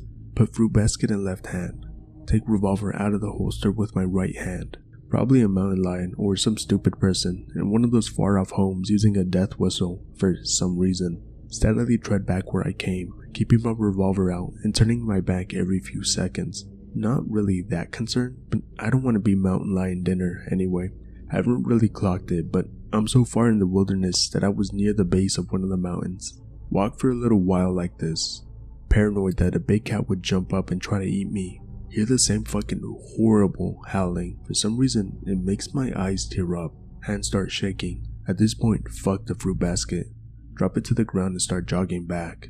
Look behind me a few times. The same 3 coyotes from before are stalking me now. Genuinely fucking scared shitless. In my paranoia, I just randomly shoot at them and hit one in the body, or the leg, hard to tell. It gives off a sad whimper and falls to the ground while the other 2 scatter. Calm down significantly for some reason. Still keep hurrying back out of there. Hear that fucking howl again. It's louder now, like it's closer. Very fucking close to me. Know that the mountain lions are massive pushovers, so I just scream violently as if I was trying to scare off one. The fucking howling happens again. Louder again. Just give up on any reason and sprint back. Eventually, get back to the thicket. I can almost see the road right here. Decide to slow down so I don't rip myself up with thorns. Look behind me while crossing the thicket. I see a shadow person just standing by a tree. Ignore it because I know I hallucinate and this is just something from the stress. See a fucking actual mountain lion in the very, very far distance. Barely visible in the darkness. It's somehow aware that I can see it and makes itself hidden again. Can't make out any details about it from the distance. Definitely looked pretty big for a mountain lion. Stop looking and get out of the thicket. Jog back over to the dirt road and my truck. Finally look down at the ground again. There's fucking paw prints from the mountain lion, as if it followed me into the valley and only started stalking me when I decided to leave the valley. Thoroughly freaked the fuck out because I thought mountain lions weren't like this. Get in the truck and zoom off back home. Have these horrible nightmares about a mountain lion pouncing on me and ripping out my throat. I think this could have just been a panic attack / hallucinatory episode combined with a mountain lion trying to kill me, but maybe it was something paranormal. The howling sound reoccurs in some of my nightmares now. I figured I would share what happened at work. Be me, Weiji at a nursing home. A few years ago, we got this patient who claimed to be the devil. Weighed him when he arrived, and he is 166.6 pounds exactly. Still needed one-on-one care because he tries to gouge out his own eyes. Always claiming he is the devil, the serial killer, demon, etc. This goes on for more than 2 years. Talking with coworker about paranormal stuff in the building. Literal storm rolls in. Alarms go off for no reason. And only on my pod, which has never happened, start checking room to room to find out why. Find the devil resident dead. Alarms still going off. Go find the nurse. Yes, devil man is dead. Start trying to figure out the source of the alarm again. Nobody knows. I make a half-witted remark about the devil man spirit setting off the alarm. Boom. All the lights go out for real. Are you fucking kidding me? Lights turn back on. It was the devil man saying goodbye. Fly high, devil man. See you on the next one. Your suffering is over now. I will never forget you. As a kid, I used to love the sea. I could spend the whole day splashing in the water until I got cold. Sometimes I'd even stay in the water so long that my parents would have to get me out of the water. Upon getting me out, they'd find my lips completely blue and my lower jaw shaking. But I'd still want to go back in and swim and splash around in the water some more. I live about half an hour away from the sea. The beach is very crowded, of course, but that's the more popular beach. That's why nowadays I don't go there anymore. A couple years back, by dull luck, I found another beach that is about an hour and a half long bus ride away from my place. I don't go there that often, but it sometimes feels very relaxing to go there. What makes it so perfect is that even on the most crowded days, you don't see more than 10 people on the whole beach. Also, there's a small lighthouse that you can walk up to, which opens up a great sight of the sea. A year ago, right at the end of summer, I went there, just like I usually did. Except at the time, I had fucked up my sleep regimen, so I'd usually be waking up around 5 to 7 p.m. So when I went to the beach, it was already a bit late, but the sun was still shining, since it was still summer, and weather was nice, so I had no excuse not to go. After arriving and taking my time swimming, I got hungry. I had some snacks and some beer with me, so I just took a stroll to the lighthouse and made myself a small picnic. It took about 20 minutes to arrive to the small lighthouse. The sun had started to set in, but it was still quite bright. Also, the fact that no one else was around was quite nice, so I just settled in and enjoyed the view whilst having my small picnic. Time flew by quite quickly. I haven't even noticed how the sun had almost gone away as I was just sitting and daydreaming, instead of actually fishing my food and beer. After the sun completely set in, a strong storm came out of nowhere. Dark clouds, strong wind, and heavy rain had started to pour out.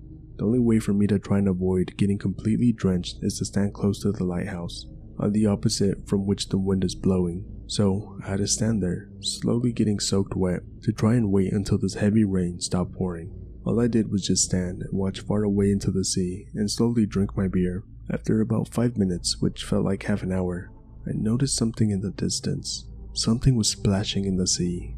First, I thought it was just some floating junk that some asshole just threw out into the sea. But after a while, the object moved a bit closer, and upon properly fixating my sight on it, I got shocked and panicked. It seemed like an upper half of a person was stuck in the middle of the sea. I didn't know what to do. I panicked and started to think of what I could actually do. The person was too far away from me to just try and jump into the water and try to swim to them and try to save them. The weather also didn't help. I couldn't call anyone for help because I didn't have any cell phone with me at that time. I was thinking of a logical solution for this situation, but I couldn't just come up with anything. At some point, I got control of myself and looked for the person in the sea again. There was no one in the water anymore. At that point, I started to panic even harder. I thought of rushing back to the nearest house and calling for help. I took a quick look back at the water and I saw the person even closer to me than before. This time, I could see them waving. At that point, I thought the person was waving for help. At that point, I was convinced that I should run back to the nearest house or nearest person I could find and ask them for help. But as I was about, just after making a few steps backward, I started to hear a sweet melody in my ears, which momentarily calmed me down. All of a sudden, all worries left my mind. My body felt as if it was floating. I was conscious of everything I could hear, feel, and see, but I wasn't able to control myself, nor was I thinking about doing anything to gain back control. All I did was just stand there, soaking in the rain, listening to a very sweet melody that a female voice was humming. Slowly, my body turned around on its own. Once again, I was facing the sea. My eyes momentarily got fixated on the person in the sea who, once again, got closer to me. The person was quite close this time, enough for me to tell that it was a female. I have no idea why, but all of a sudden, my heart felt strange, and as if I had suddenly fallen in love, as if I had found happiness in my life. The female was waving at me, as if calling me closer to her. Strangely enough, my body and my mind wanted to go straight to her. So I started walking, whilst listening to the sweet, sweet humming melody that the female was humming for me. The female was also moving towards me, little by little. Upon her coming closer, I started to notice a smaller detail. Her face was very pale, her arms were quite slim. She was very mesmerizing, so much that I couldn't look away from her, not one bit. At some point, I felt my heart starting to race, like crazy. She had completely enraptured me. All I could do was slowly move toward her and listen to her humming melody.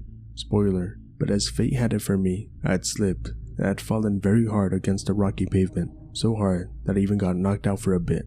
After waking up, the first thing I noticed is that the weather had started to calm down. Then I remembered why I was in such a position, so I quickly lifted myself up and started to look into the sea.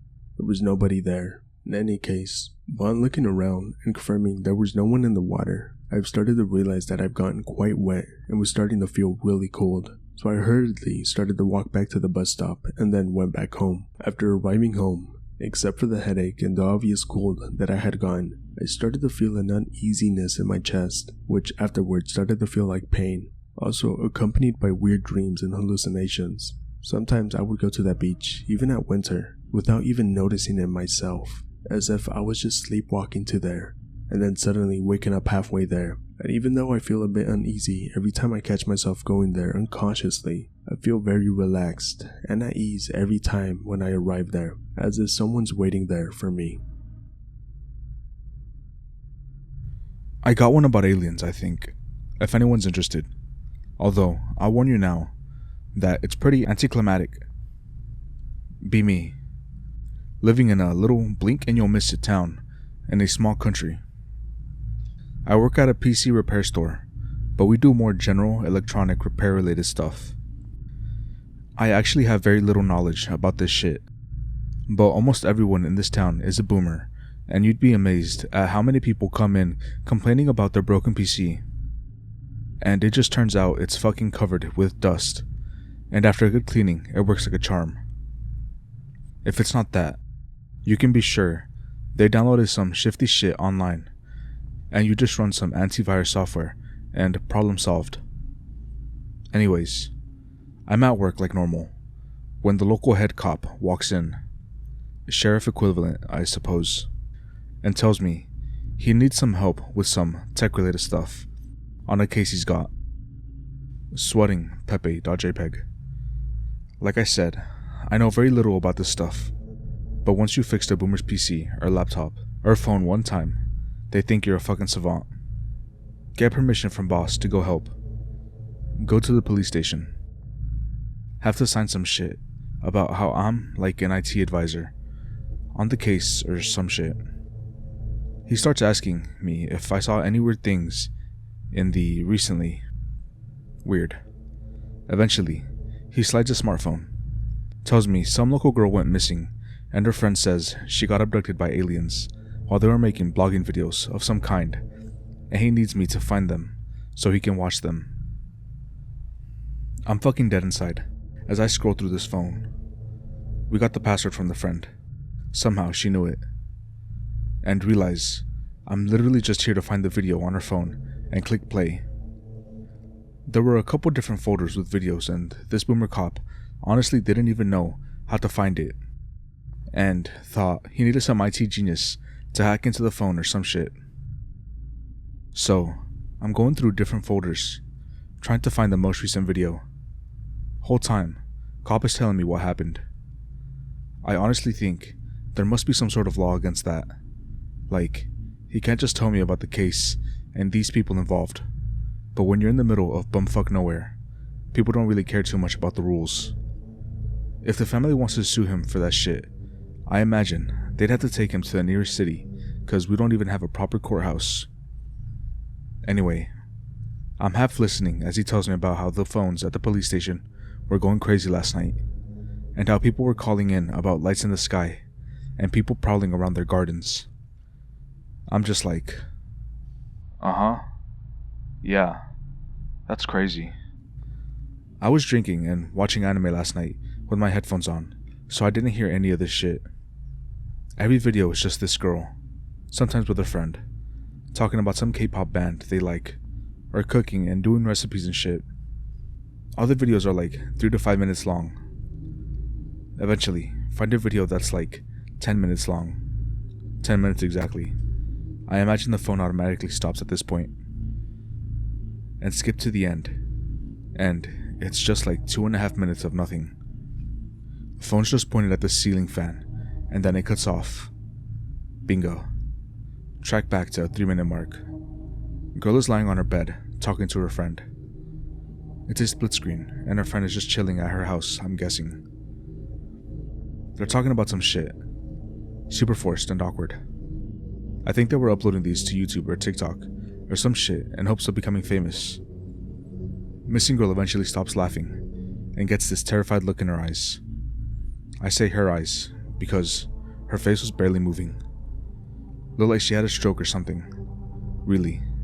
She's really still, but her eyes are really panicked. She must have had the phone leaning or something, cause it didn't move at all. At this point, the cop has shut up and has moved next to me. So this girl is lying there, looking like she's got a gun to her head. Imagine her phone lying right next to her, by her head, probably propped up on her bedside table, as it records, so we can see over her, and doubt her doorway a bit, but most of the room is off screen. Her friend starts asking what's wrong. Girl's eyes are darting like crazy now. I think she was trying to say, I can't move, but it was from out the corner of her mouth, and really mumbled. Really looked like a stroke victim. Video goes on like this for like 30 seconds. Her friend is clearly scared, but obviously doesn't want to freak out in case it's a prank. I would have thought it was a prank, but I noticed one little tear running down her face. This girl is clearly terrified. Eventually, hear floorboards creaking outside the girl's room. Light from hallway gets a bit dimmer as someone walks in front of it. Oh shit, .jpg. I'm about to watch some fucking serial killer walk into this room and take this girl. Feels like CSI Miami. Girl's eyes are fixed on her doorway. They are bulging to the point that they look like they're about to pop out. Figure appears in the doorway. Very tall. Very dark. Quite wide across. Literally needs to turn shoulders to enter through doorway. For some reason, the fact that it looked right the wrong way into the other room first scares me. Like I just gave it this very human element of searching the rooms for someone. Honestly, wasn't even thinking at this point. I was just watching this shit. Like I was completely detached and this wasn't even happening. Like when you're dreaming, but you realize it's a dream. There are 3 of these things, and they enter one after the other. The best way I can describe these things is they look like a mix between an owl and the thing from Spirited Away. No Face is the name, I think. Imagine that thing, but with an owl's head instead of a mask, but also has a little lipless mouth instead of a beak. They get closer, and I realize that those giant black ovals aren't dark feathers, like how an owl tricks you into thinking they are giant eyes. These things clearly have massive fucking eyes. The biggest difference between these and normal aliens is how big they were. The heads and eyes were massive, but not really disproportionate to the bodies. Looked like pig related, but they were wearing clothes like No Face. Black shawl looking things.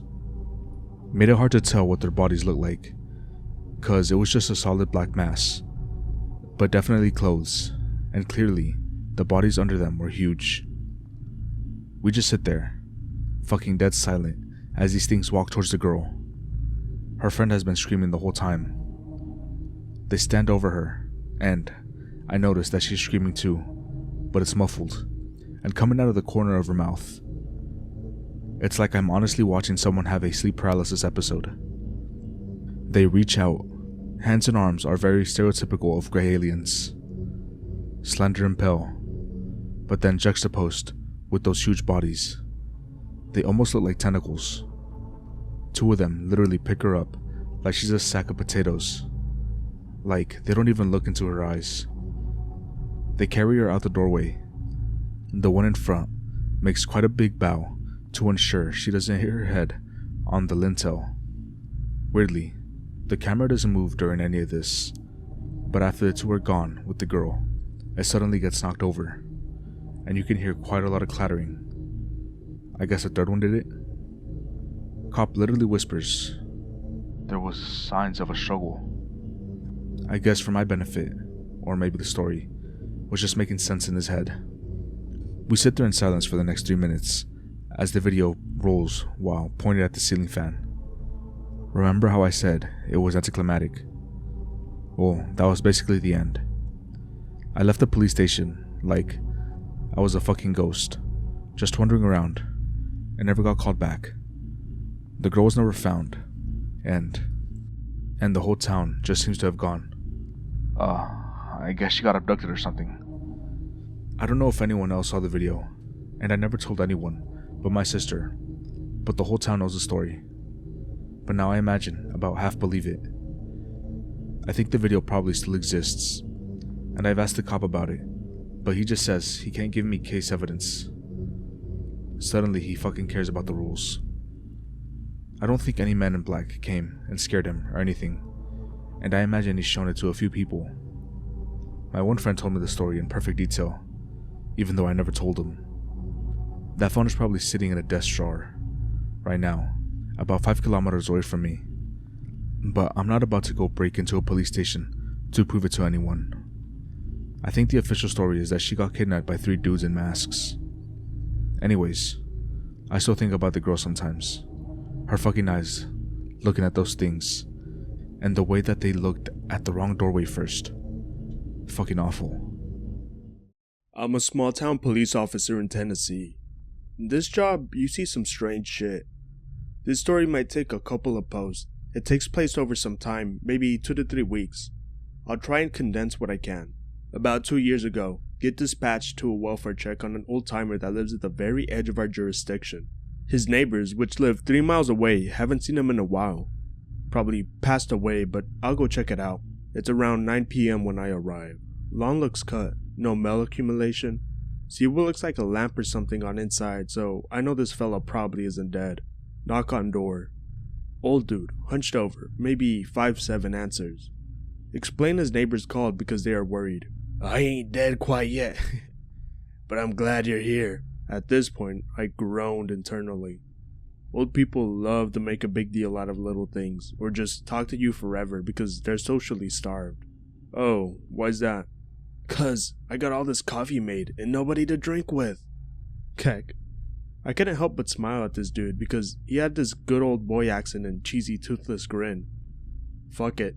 I'll kick the shit with this old timer for 5 minutes. We wind up drinking a cup of coffee on this porch together at night. Being a night shift officer, didn't really think anything of this until we were sitting there in the dark together, and it clicked that this old dude was A, awake pretty late for his age, and B, had coffee made and is drinking it this late. Sir, do you have a night job or something? No sir, I don't. You just don't intend to going on bed anytime soon? The next moment I remember vividly because it's downright cinematic. He took a long sip of his coffee, placed it on the wicker table on his porch, and looked at me. To tell you the truth, sir, I'm afraid to be here by myself at night. I don't want to go to bed. Why? Starts telling me about whenever he tries to sleep, he hears the leaves outside his home getting kicked around and scratching. Well, living out here, it could be a bear. No, sir, it is not. He said that with such conviction. I wanted to believe him. Well then, what is it? Then he goes on an old country boy soliloquy about how he's lived here all my life, and I know what noises animals make, but nothing really beyond that. Just tell him to keep his doors locked and call 911 when it happens again. He cracks a big grin and says, No, I don't bother y'all. If I called y'all every time it happened, you'd be here every night. We shoot the shit for another few minutes. Find out this dude was a Marine. His wife passed last year, just shit like that. finish my cup, thank him, and bounce. A couple hours later, one of my fellow night shift officers get dispatched to this old guy's house. I decide to tag along because nothing else is happening and I'm curious. By the time I arrive, old guy and officer are chilling on the porch. "What's up?" Old guy cracks another big cheesy smile. Starts telling me he took me up on my offer of calling the cops because he heard noises outside. It is now probably like 12 or so. Me and the other officer walk around the perimeter of the house looking for anything. Don't see shit. Tell the old guy we don't see anything. "How about some coffee?" Again, this cheesy grin. Would 100% do it, but to be honest, we're not supposed to. With other officer there that I didn't know well, I decided to pass. As we're leaving and giving him directions to just call if he's scared and make sure his house is locked up, he follows us to our cars off his porch. Other officer leaves, almost like he wasn't interested in talking to the old dude. Crazy, I know. Old guy just keeps trying to keep the convo going. Not sure if because he was scared or just being typical old guy wanting to socialize. Eventually, finding out and leave. Next part takes a little place later. Don't remember how far apart. A little backstory is required. At the start of every police shift, we did a roll call. It's basically a meeting where you're told about shit that has happened around town by a supervisor. I mentioned this because our shift supervisor mentioned an old guy keeps calling at night for officers to check around his property. I, of course, knew immediately who he was talking about. Sure as shit, we get called again. Dispatch radios for any available units to volunteer to go to this old guy's house. They usually do this when they know a call is bullshit. They're basically asking us, who wants to take one for the team? I volunteered because A, free coffee, and B, I like this old country boy. When I arrive, again, it's around 9 p.m. Old guy standing on his porch, no light on. By this point, I knew his name. He told me to call him Red. Howdy, Red. Barely reacts at all, just raises his hand up, which, keep in mind, he's only a shadow to me. I ask him if we could turn on the porch light while I'm walking up, and he doesn't move. Doesn't say shit. Stand there in awkward silence. "Alright, come over here in my headlights then." As he walks into my lights, I see his skin is irritated as hell. It reminds me of how somebody's skin looks after they take a really hot shower. "What happened to you, man?" "What do you mean?" "You're red. Look like you got burned or your skin is irritated." "Well, I've been out in the woods." "Why?" "Just on a walk." "Why are you going out for walks when it's dark and you said you're hearing strange things outside at night?" "This was earlier." Tell him I'll do the usual routine and poke around outside. What was weird is he always stayed on his porch, but this time he at first tried to follow me until I told him to stand back. I see nothing. I tell him I want to get him EMS. He refuses. Because he made no threats of self-harm, I can't force him. Last part. I will go into as much detail as I can for the first part, but I arrived later to the call. Maybe a week later after that weird interaction with Old Man Red, I start my shift. About an hour in, dispatch relays someone needs to relieve a mid-shift officer at an old guy's house who was taking a report. Fuck it, why not? Arrive. Red is sitting on the wicker table on his porch. Officer standing on the stairs. Officer is a newer guy who had spent an hour on this call. Had no clue what to do. Apparently Red's neighbors called a welfare check. They saw him fucking walking. They lived over 3 miles away, around their property, looking confused. Now that the officer's there, Red seems put together. No cause for alarm. As I'm walking up to talk to the other officer, a smell of coppery shit slaps me in the face. His skin still looks fucked up, his hair is unkempt, and overall, he just seems off like before. I tell the new officer we basically can't do anything and just go home and I'll pick it up from here. I just ask Red if he's good. "Yeah." "You weren't confused?" "No." Keeps giving me one-off answers. "Hey Red, what is that smell?" "Don't know." "Well, alrighty then, so I leave. I just didn't have anything there." About another week goes by, we get another welfare call. This time, the neighbors went to Red's home to invite him for some kind of function. Apparently they went to the same church. They hadn't seen him in a while, but we're seeing him walking around the woods and shit, so we're obviously concerned. When they get to his house, they said they smelled pure shit and expect him to be dead inside. So that is where I came in. Arrive, it is the smell I smelled before, only 10 times worse. Kick in door after knocking. Old man is dead right there in the living room at the bottom of the stairs. I know bodies. That man has been rotting longer than a few days. Neighbors say they saw Red yesterday, wandering around, tried to flag him down and he ignored them. What the heck happened to him? This sounds crazy. Cause of death? Officially, he died of natural causes.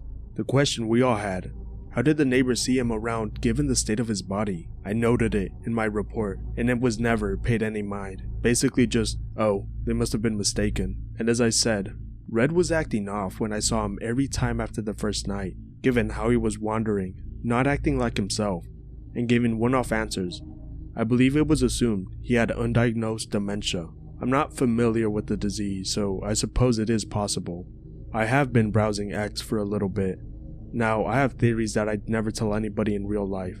The part that leaves me puzzled the most is the burned skin, unless he somehow accidentally harmed himself. I've thought about it a little bit. I've been a cop for years now. There are calls of dead old people all the time, so many I just forget about them. That call has stayed with me, and I have thought about it a lot. The dementia theory, which again is the official line, his skin could be explained by poison ivy/oak. Both are common here in the woods. Red is confused, wanders, and gets that shit all over him. Or really, just brushing through plants in general can do that to you. For me, the part I always wonder about are the neighbors. I spoke to them extensively, and they said there was no mistaking that they saw Red. They saw him on their property, wandering. His body's decomposition makes that impossible. When I told them that part, they looked stunned. The older woman especially, like her jaw was gonna hit the floor.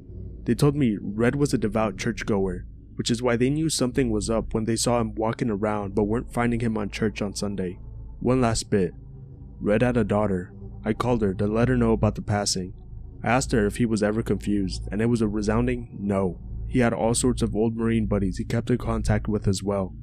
There was nothing there that pointed to dementia. Now, I'm not a doctor, obviously. My grandfather told this story to my mother, and she told it to me when I was 7 or so. Sorry if I'm missing details, but this is the best I can do. This was back in the 60s, 70s in rural Romania. Be my grandfather, mid to late 20s. Late evening, very dark out. Only nights are from homes on the side of the roads or street lamps. Passed by a bar, typically frequented by locals in the village. Seemingly early 20s, just sitting alone by outdoor tables of the bar. He says they look genuinely stunning. Mind you, this is 9 to 10 p.m. we're talking about, if not later, in 60s rural Romania. One of them makes her way over to him and asks, "Hey, am I pretty?" About to respond, he notices something is wrong with her face. Her face is terribly disfigured. She looks vaguely human, but the longer he looks at her, the more mistakes he finds. Eye socket not exactly being parallel to the other. Nose is too far up. It's almost as if something trying to imitate a human. He decides to shut his mouth and doesn't say anything to the girl. He keeps on walking home. Nothing else happened, but he swears this happened to him. He never saw those girls ever again, and he frequently visited that very same bar. To get the ball rolling, I'll share some OC, not mine. So I work a couple of jobs right now, and one of them is at a deli, where I work alongside a 50-year-old Chinese woman. Just me and her. She told me this story once during a late shift. Let's call her Rachel. 30 years ago, Hong Kong. Rachel works with her sister in a warehouse. Long, grueling hours. Her sister's husband, Daniel, has some white-collar job. He works long hours too. The three of them live together. Because of work, they rarely have an opportunity to spend time together. But one day, Rachel's home from work early. Her sister's still at the warehouse, and Daniel's supposed to be at the office. But as Rachel's doing dishes, she gets a spooky feeling and turns around, sees Daniel walking out of the kitchen. She never even heard him. He never said hi, which is uncharacteristic of him. She calls out to him. Daniel ignores her, turns a corner, and disappears from view. Rachel dries her hand and follows and sees Daniel's now far down the hallway. She calls again, and Daniel continues walking, turns and enters his bedroom. Whole time, Rachel only sees him from behind. Rachel is now annoyed, and she rushes into his room to ask him what the hell his problem is. But the room is empty. She searches, thinking he's messing with her, but there's no one there. She searches the rest of the house, but she's alone. Later, she tells her sister what she saw. Sister has seen it, too. They decide not to tell Daniel. Occasionally see the double disappearing into some room. Just ignore it. Rachel explained to me, in very broken English, that this sort of thing was considered bad luck to talk about. But it had happened so long ago, she didn't care anymore. I'm glad you wrote this down, because it reminded me that one of my friends had a pretty similar experience. Here's the story. Be my friend. In high school in Homer, Alaska in the 1980s, being kind of friends with this weird girl in class. She keeps talking about how her brother's double is so annoying. What? .jpg? Ask her if she means his twin. Does he have a twin? She says no, she means his double. Proceeds to tell my friend about how she sees her brother in 2 places at once and also interacts with him. Like, she walks into the kitchen and her brother is there eating cereal. Then she walks to the living room through the only pathway and there's her brother watching TV. She says she can talk to both of them and they behave similarly, although the double only appears at her house. Only difference is that the double likes playing pranks. Apparently the double likes to hide in weird places like her closet or in the kitchen cabinets or under the couch and jump out and scare her. My friend is thoroughly what the fucking at this point. He also doesn't believe her at all and thinks it's complete bullshit because the girl is totally into spirits and Ouija and is almost talking about communing with the dead and third eye and other stuff that makes her theories suspect. Plus, she's told them a lot of other ghost stories at this point and they all sounded like total bullshit. But this one's different because she isn't scared and she doesn't frame it as a ghost story or even a cult. It's just part of her life. Flash forward like 20 years. Currently living in Washington. Travel back to Homer for some family event. I don't remember what he said. At the Anchorage airport, my friend runs into the girl's brother. They recognize each other from high school and catch up a bit, and he learns that the brother is also coming into town to visit and that his sister will also be there. Say goodbye to each other after they collect baggage. And my friend makes a note to look up that girl he was friends with in high school, since she'll actually be in town. Get to Homer after a several-hour drive. The next day, he goes to her house to say hi. Very small town. He remembers where her folks lived. They catch up since they haven't really talked since high school. My friend casually mentions that he saw her brother at the airport and asked if he was busy and when he'd be coming back.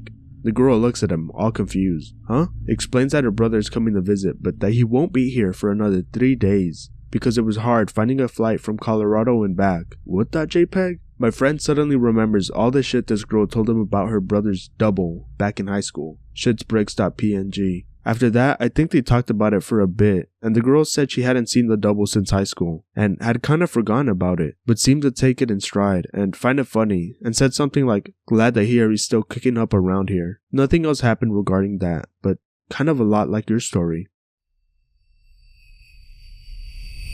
I have some creepy stories involving spending my summers at my grandparents' lake house in North Carolina if anyone's interested. Summer of 2007, be 14-year-old. 7-hour car trip from New Jersey to North Carolina with older sister, 16-year-old. Tired and groggy as shit from the ride. Great-grandparents, yada yada. Decide to take a brisk walk in the forest to stretch legs. Nice cool breeze, sun was setting, and surprisingly, there was a lack of mosquitoes.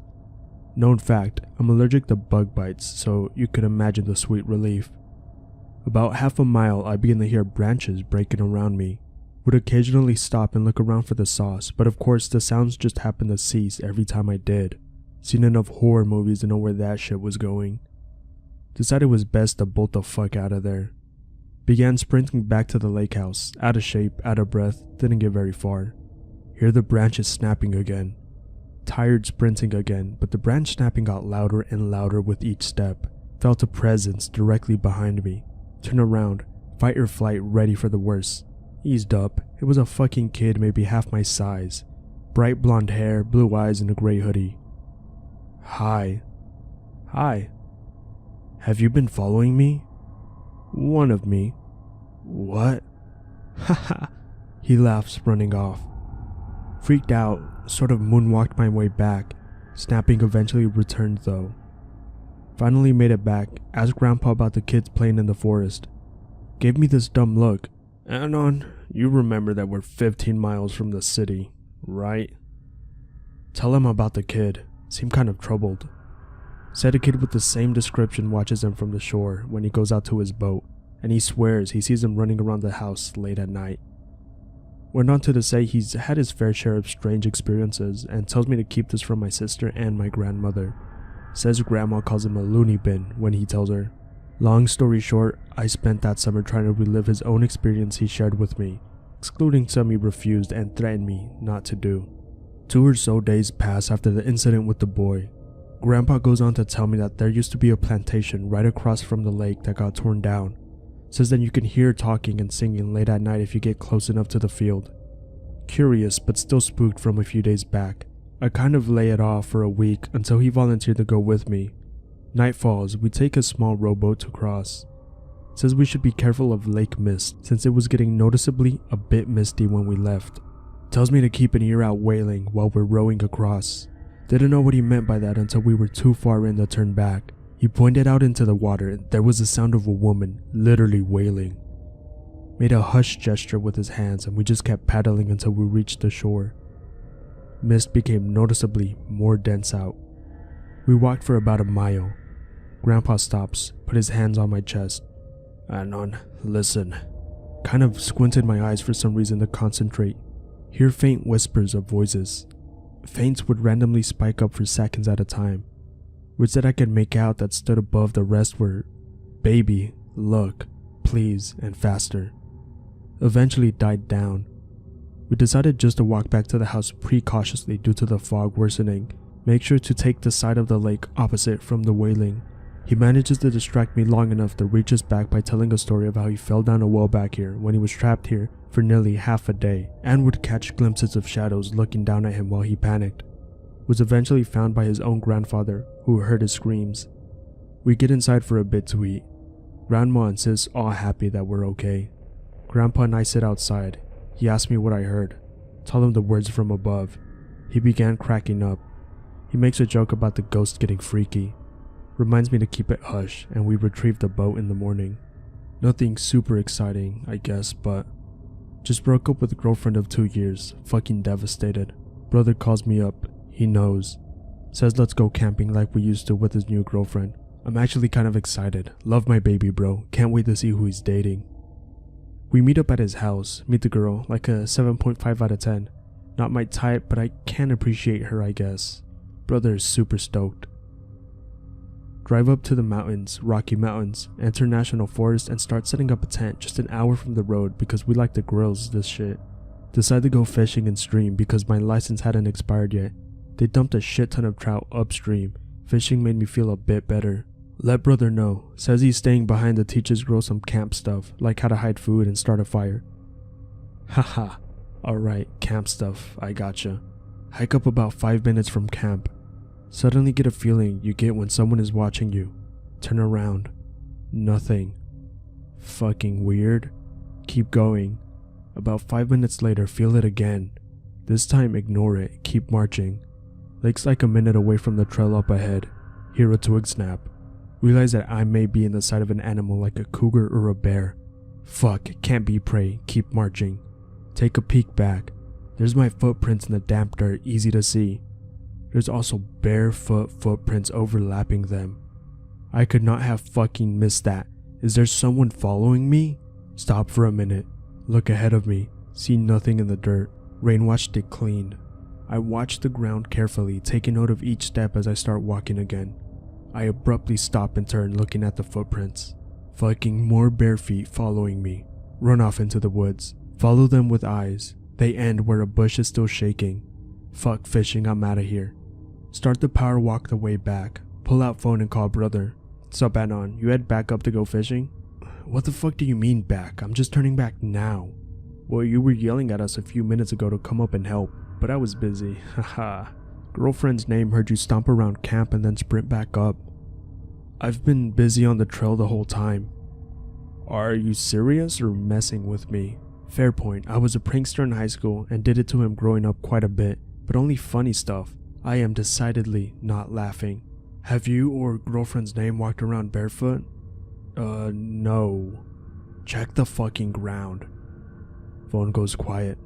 I hear him say something to his girl. He unzips the tent and I hear him rustling as he peeks out. Anon, what the fuck is going on?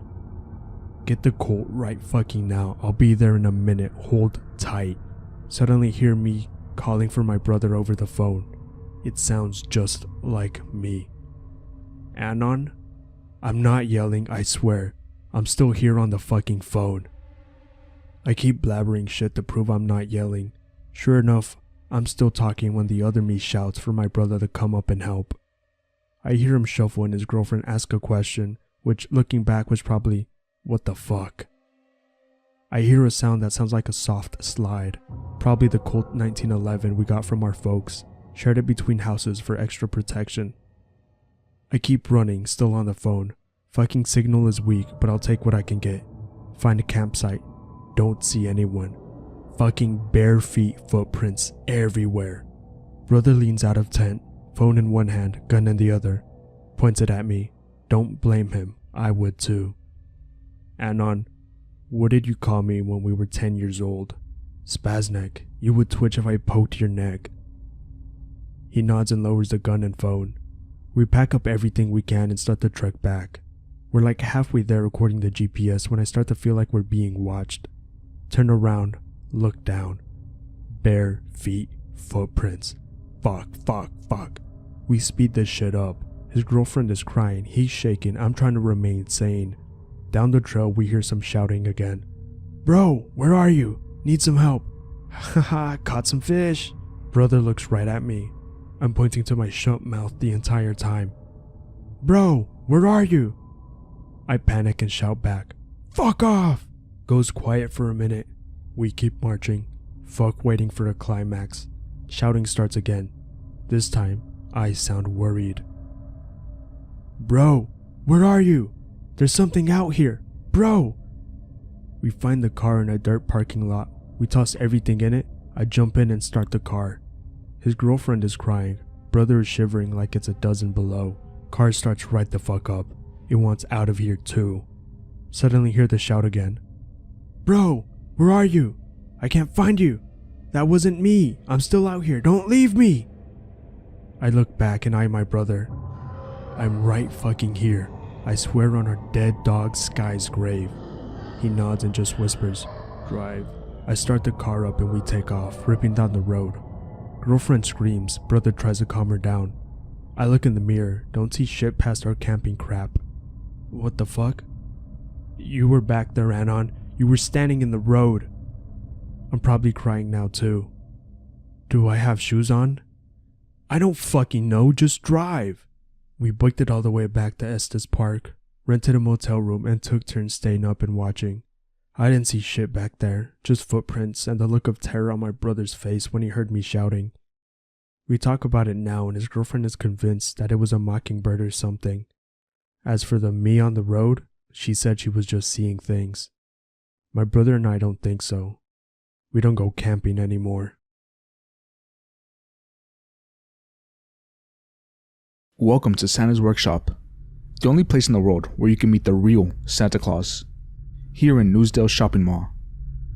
We worked out a deal with Old Saint Nick himself in order for him to base his workshop here, where everyone can see the elves crafting the toys and electronics that everyone has been asking for. For 1 month only, come and meet Santa in his office after waiting in line for a chance to tell him what you want for Christmas. If you're on the nice list, he'll grant you any one desire. Don't delay. Santa's only here from the 2nd of December until the 24th, at which point he'll be off to deliver the presents. Buy a ticket now and make this a holiday to remember. Audio Diary Log 150. I've always hated going outside with the family. Didn't like doing it when I was a kid, and I despise doing it as an adult. It's not my family's fault. I mostly love them all dearly. But God, we've got no need to be going outside and doing some stupid bonding exercise when we can easily do that in our own home.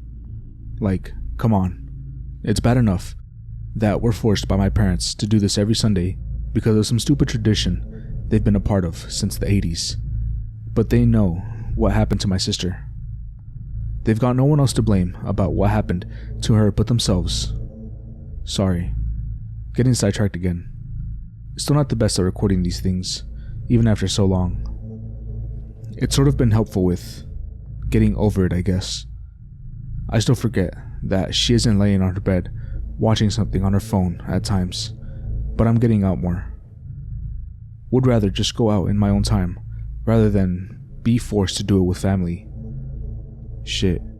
Getting sidetracked again. Gotta focus. Here's what's going on today. It's Sunday, and we're all going to the shopping mall today. There's some sort of special event going on in the mall, with some meetup with Santa. Classic mall bullshit that mom and dad are way too eager to take me to. Whether or not that any one thing you desire thing is true, it's not going to be a fun time. Standing in line is going to be awful, but I can't say no to them. Literally can't. They won't let me be alone in the house ever since that. Sorry. Sidetracked again. I'll record another diary log thing when I can. See you on the other side. Audio diary log number 151. Holy shit. So I may have been wrong when I said this workshop thing was going to be some classic mall bullshit. They must have had an extreme budget when they were making this. Currently in the men's toilet, so if you hear any background noise, just ignore it. But anyways, they've made a serious effort with this thing. As soon as we got into the mall, the place was just loaded with all these kinds of Christmas stuff. Not the usual stuff where they throw some oversized boxes that look like presents and a big $30 tree in the middle. No, they put effort into this. Every inch of this place was completely redecorated into looking all festive. The floors are painted to look like wooden floorboards. The skylights are covered so that natural lights from some suspended candles are the way to see things. And you can't walk 10 steps in front of you without seeing a conveyor belt. They were covered with some glass so that no one could play on them, nor anyone could grab stuff that was on them. All sorts of presents and things people want to get this Christmas. The stores that are here seem to be closed though, aside from the food court. Wish we'd gotten KFC instead of McDonald's though. The Christmas menu they got at McDonald's is pretty shit. Anyways, there's this whole line going around the place that led to this big house that's seemed to be built around the mall. Like no joke, an entire section of the mall has been boarded up with these wooden walls that go all the way up to the ceiling. This isn't some small place too. It's about 3 floors high. There's a single door right in the first floor where everyone is going through. There doesn't seem to be anywhere else to get in there. To a newcomer, that is. I still remember an employees only shortcut I used to take whenever I got in trouble that got me from one place to another, like David Blaine doing a trick. If I remember right, it's past a unlocked door in the women's toilets and straight forward into the left needs to be taken. Until the left needs to be taken, and then I'll be on the other side. Probably guessed by now, that's the real reason I'm in the toilets. Sorry mom and dad. Old habits die hard, I guess. I'll record another log when the coast is clear and I got time to record. See you on the other side. Audio diary log number 152. Can't talk much here, but this place seems a lot bigger than I remember. Right now, I've gotten myself into a storage room that's been transformed into a mini locker room for the elves here. All kinds of boxes in here, all with their costumes in one box and tools on the other. It's all well decorated as the rest of the mall, too, which doesn't make much sense. I doubt anyone is going to be in here for the grand tour of Santa's workshop. That's what I've taken note of while I've been here. But there's been an excessive amount of effort placed into making this place look like something out of a Christmas film. There's way too many elves sitting on too many benches, wrapping up the presents and sending them out to the office of where Santa is. I mean seriously, they all range from being small to large, and there isn't enough people in the small city that would be willing to sit here and wrap presents for a month straight, no matter the pay. And as I said earlier, this place is bigger than how it usually is. It's too wide, too long, too high, as I remember. I had to walk twice as long as the mall usually is before I was able to find this locker room. And when I looked up to the ceiling, I saw nothing but darkness. If there were any lights up there, they were too dim to be seen by anyone. So it was just black. Elaine would have loved to have seen this in person. Oh, Elaine. I dropped you. I still don't get it. I don't know how you suddenly fell into the lake from the boat we were all on. All I remember was a loud bump and you suddenly dropped. You were dead weight. You fell straight to the bottom. No one could swim down to get you. Dad tried, but he ended up nearly drowning himself. Still recovering from his hypoxic brain damage he got that day. You weren't so lucky. I wish you were here to see this, but that can't happen now. Sorry. Sidetracked again. Like usual. Going to try and find Santa's office and hide out somewhere nearby it. Then, I'll record another audio log. See you on the other side. Audio diary log, number 153. Okay, so I'm hiding out in one of the boxes, just right by Santa's office. Had to throw out some, I think they were hammers. Had to throw them out by the side to get in here. My feet hurt like hell. Been walking for what might have been an hour. Mom and Dad have been texting me saying the rest of the family have been looking all over the mall and are starting to get worried. I called them back because I didn't want them to have a panic attack, but I had to lie, saying I went out of the place to get some fresh air and that I was going to get a snack from the convenience store. Got a bit of an earful from them about that, but it was better than saying I snuck into Santa's workshop and I've been sneaking my way in to see him. Speaking of Santa, he looked rather different than from what he tends to look like. Well, anything else. His beard was gray instead of white, and his clothes were pretty dirty. Looked thinner than usual too. Still pretty fat, but it was more chubby than obese. Couldn't get a good look at his face since the window to his office was a bit hazy to offer some privacy to the people inside. But from what else I could tell, the room seemed to go on and on for, well, forever. Most of the room is taken up by a giant red sack that spills onto the floor where the presents come out. When the next kid comes out, I'll get myself inside and pretend I was next in line. See you on the other side. Audio diary log number 160. I really don't want to think about what happened that day. Every time my parents or my therapist tries to ask me about it, I always start to have a panic attack. When I started off, I can't talk to them directly about it. Maybe this way I can tell them. I try my best to ignore this with my previous logs, but I've been doing them less and less frequently because whenever I try to record one, I usually slip into talking about it and I delete the attempt. But no more. For the sake of my parents who need to know, I'll talk about what happened. It came after I recorded my 153rd log, and after a kid walked out of the office, I gave it about a minute before I got in myself and met Santa. He greeted me with a laugh and a simple hello. A simple hello that came with my name. Chalk that up to me being known at the mall. I thought I was gonna get kicked out at that point, but when he asked me to sit on his lap and ask him what I wanted for Christmas, in a state of surprise, I guess I did what he said and sat on his lap. He poked me on the nose like I was a teddy bear and asked me again what I wanted. I didn't really know what to say, so I just stammered and asked for money. He laughed again and asked me what I really wanted. I gave it some proper thinking as I looked at the big red sack next to us and told him that I wanted to have something to remember my sister by. We shared a lot of our stuff back then, so I didn't have much to remember her by except some photographs.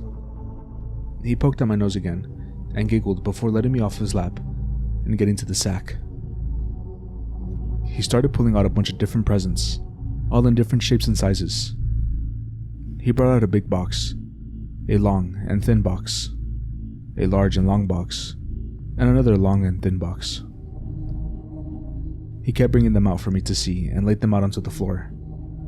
He then got onto the door and shouted for some elves to come and help him unbox the presents. I was so excited to see this, having all these presents brought out for me and me alone. They all started marching in and held onto the boxes, ready to unpack them. Santa took me aside and held a hand on my shoulder as he turned me away from the elves, his way of setting up the surprise. As I heard them take off the bows and rip off the packing, Santa started to talk to me about Elaine, about how I forgot the details of what happened when she drowned. Like the one detail that I was jealous of how much she enjoyed the trips out and how much attention she was getting from the family.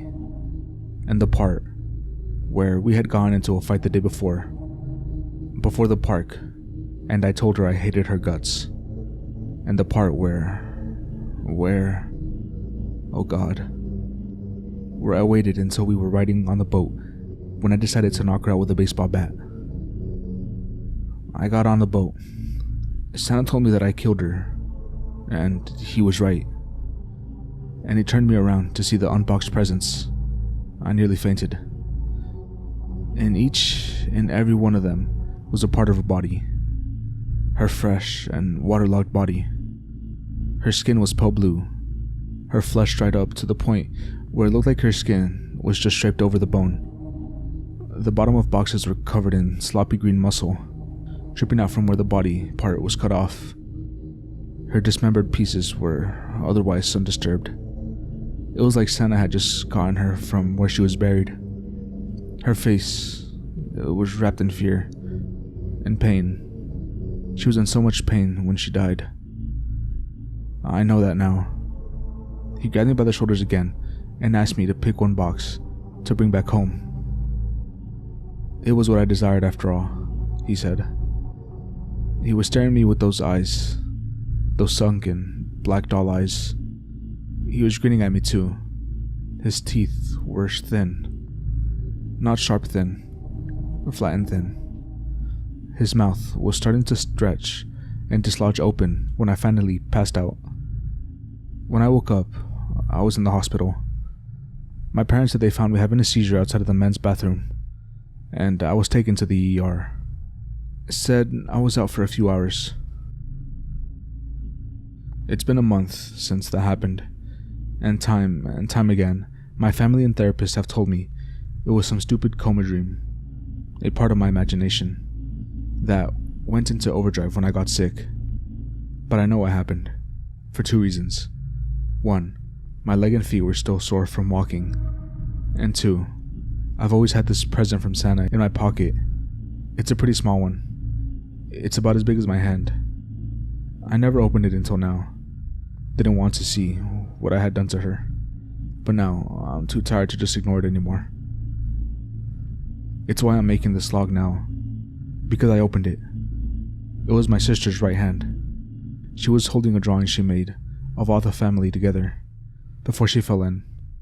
Now the drawing is nothing more than some ruined piece of paper. I threw it away in the trash. I don't want you guys seeing something like that. And I just want you to know that this isn't your fault. It's all mine. I'm sorry, Elaine. I'll see you on the other side.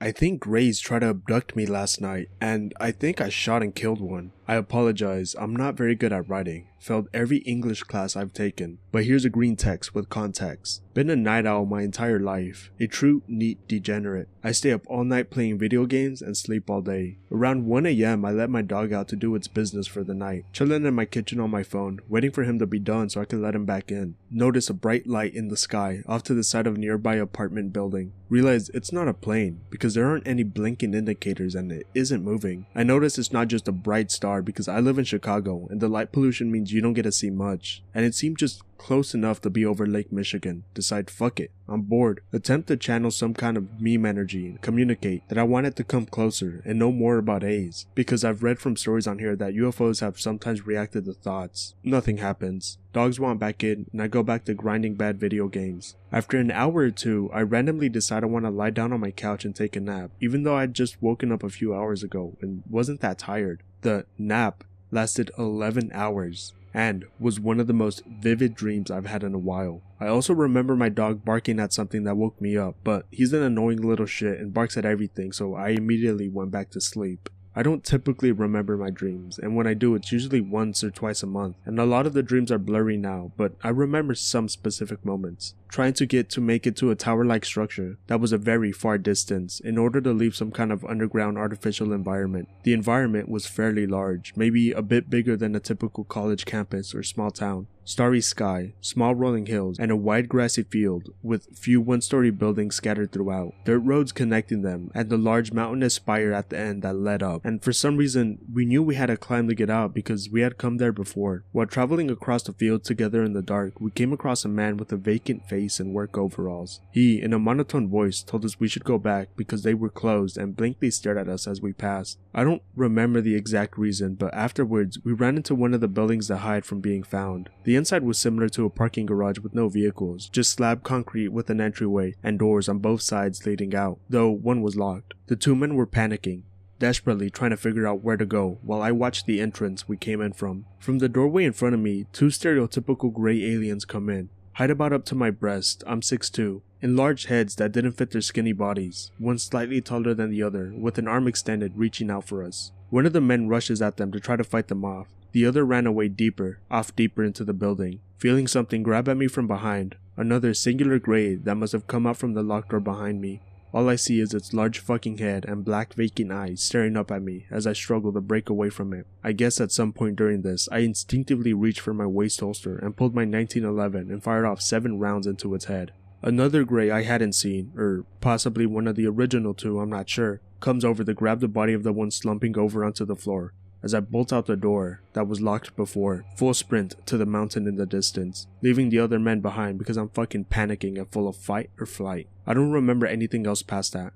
I woke up in a cold sweat in my bed, 2 flights of stairs up from where I'd fallen asleep. My first response, of course, was that it was a bad dream like any normal person would. I went back down to my office in my basement, fired up a bad Korean FPS game, and played for a few hours. I started to get tired pretty quickly, like I hadn't slept at all. At this point, I remembered my dream, and I guess because of the game I was playing, I went to check my gun. I keep it loaded in my desk because some people tried to break it into my home when I first moved in, and now I'm paranoid as fuck.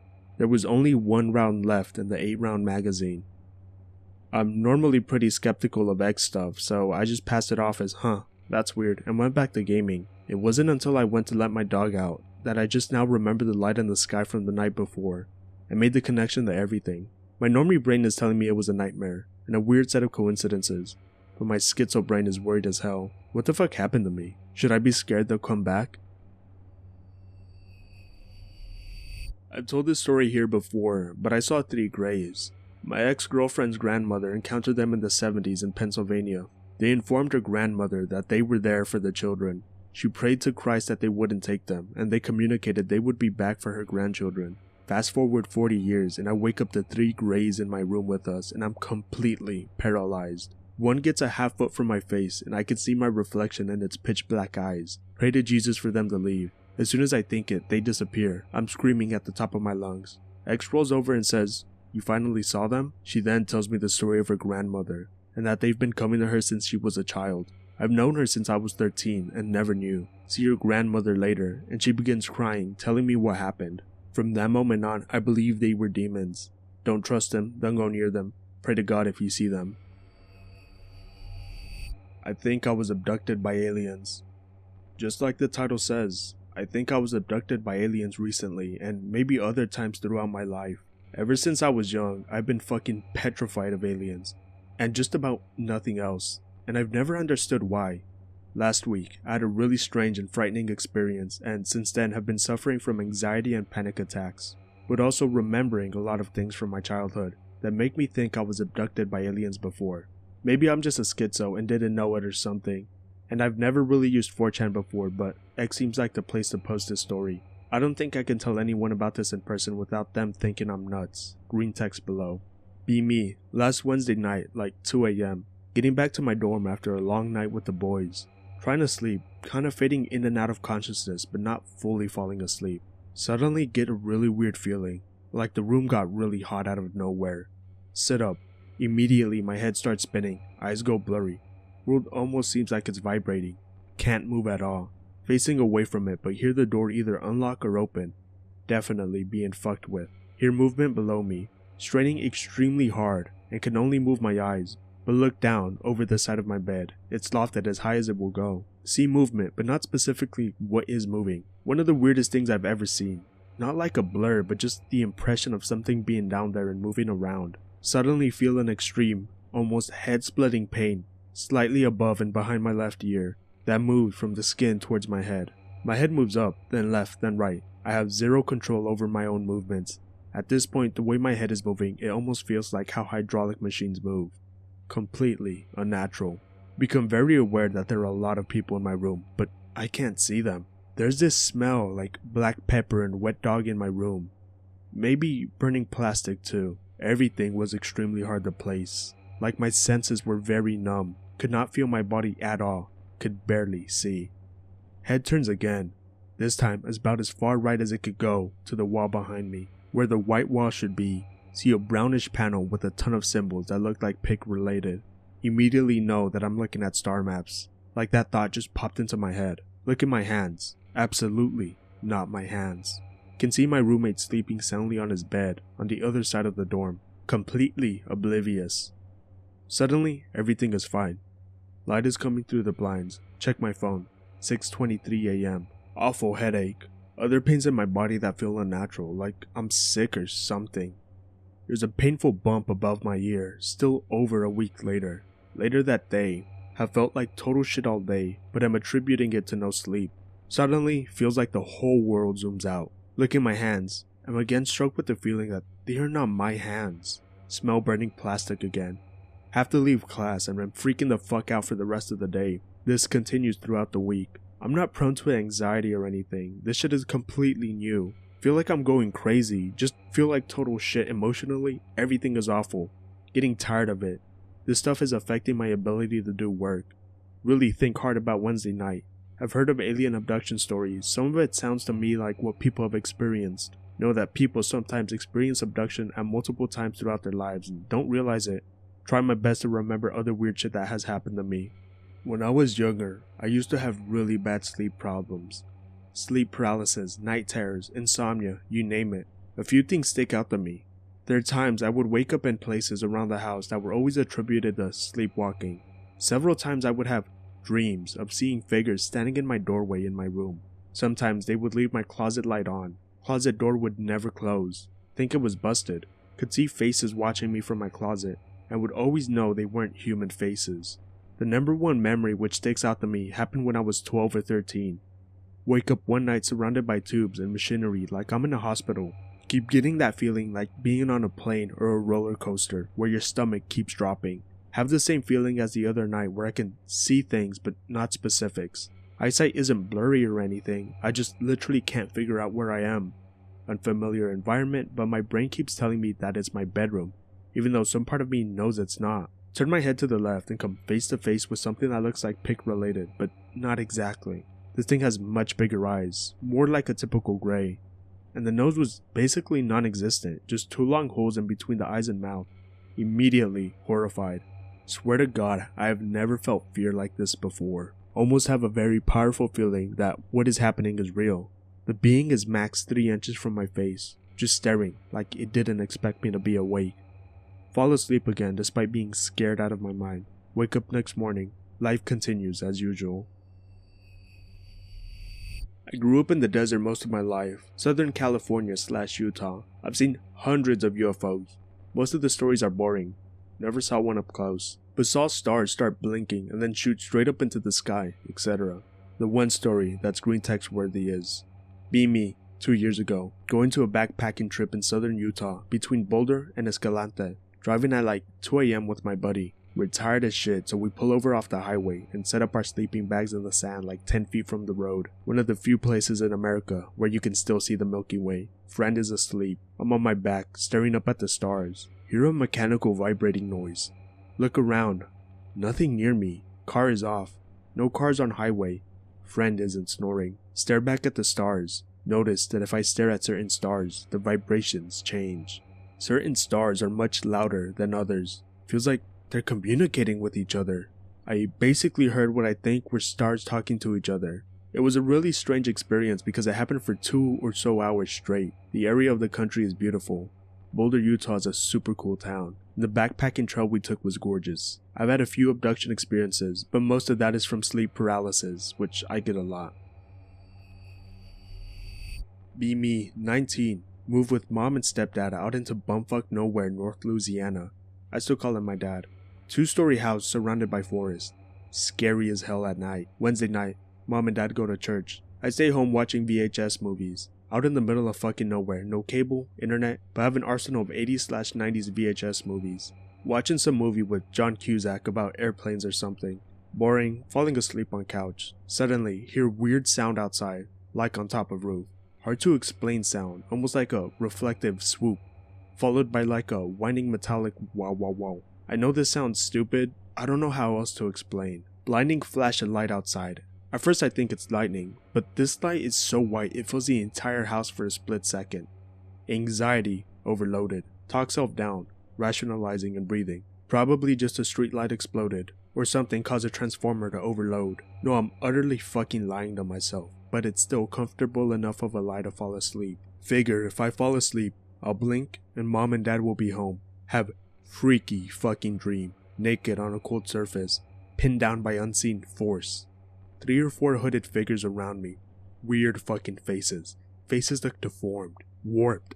Like those weird paintings where the faces are twisted and exaggerated. Skin is freezing. Tubes inside of my body, with a breathing cup over my mouth attached to a tube. So fucking scared. Anxiety overloaded. Can feel tears streaking down my temples. One of the hooded creatures puts his hand on my forearm and digs his fingers into my skin and looks directly at me. His face is so fucking warped and weird, but his eyes are weirdly small and human. I can tell he was telling me to shut up. Can't help it. Chest is heaving out of control. Heart is pounding so hard I can feel it in my neck and in my ears. Creature starts to choke me with his weird hand. I can't look at his face. His face is so terrifying. Just looking at him makes me feel like my mind is trying to slip away / shut down. Bawling hysterically, don't know what to do. Other creatures start stomping angrily towards me with some weird yellow laser axe / knife. I don't know how to explain it. Almost looked like one of those tooth flossers, but the floss was a laser. He grabs my left breast and pushes it so hard up my chest. I thought he was gonna rip it off. I think he's going for my heart. I don't know what else to do. All I can think of is my last resort, prayer. Remember a prayer my grandma told me when I was a kid, scared of monsters. I plead the blood of Jesus. All creatures start to squeal and wheeze violently. One of them seems to raise his weird fist, as if to bash it on my face and shut me up. Prayer seems to be working. Keep saying it over and over. Plead the blood of Jesus. Plead the blood of Jesus. Dad opening front door to the house wakes me up. Oh fuck, it was just a dream. Mom, did you sleep the whole time we were gone? I just rolled my eyes. Mom and Dad head right upstairs. Sit on couch for an hour, thinking about the dream. So weird. Get up to go upstairs in my room. Clothes feel weird. Socks and underwear feel weird / off. Go to change clothes in my room. See red marks on my arm and neck. Uncontrollable panic attack. Run into my mom and dad's room, telling them what happened. They think I've lost my shit. Mom claims I'm demon possessed, etc. Dad wants me to start going to therapy. Dad stays with me in my room till I fall asleep. Wake up next morning. Cannot shake the feeling. It just gets worse and worse as the week goes on. I don't feel safe. I cannot sleep because I think as soon as I'll fall asleep, they're just gonna come back for me. Think only option is suicide. Go into bathroom, looking for sleeping pills and whatever I can OD on. Open drawer. Take a bunch of pills, sissy out and cry in defeat. See grandma's old KJV Bible and a stack of books. What the fuck is it doing here? Must have been my dad reading it on the toilet one time and forgot to take it back to the living room. Curl up with it against my chest and sleep in the bathroom with it all night in the bathtub. Wake up with Bible. Ask mom if I could keep it with me wherever I go. Mom teases me.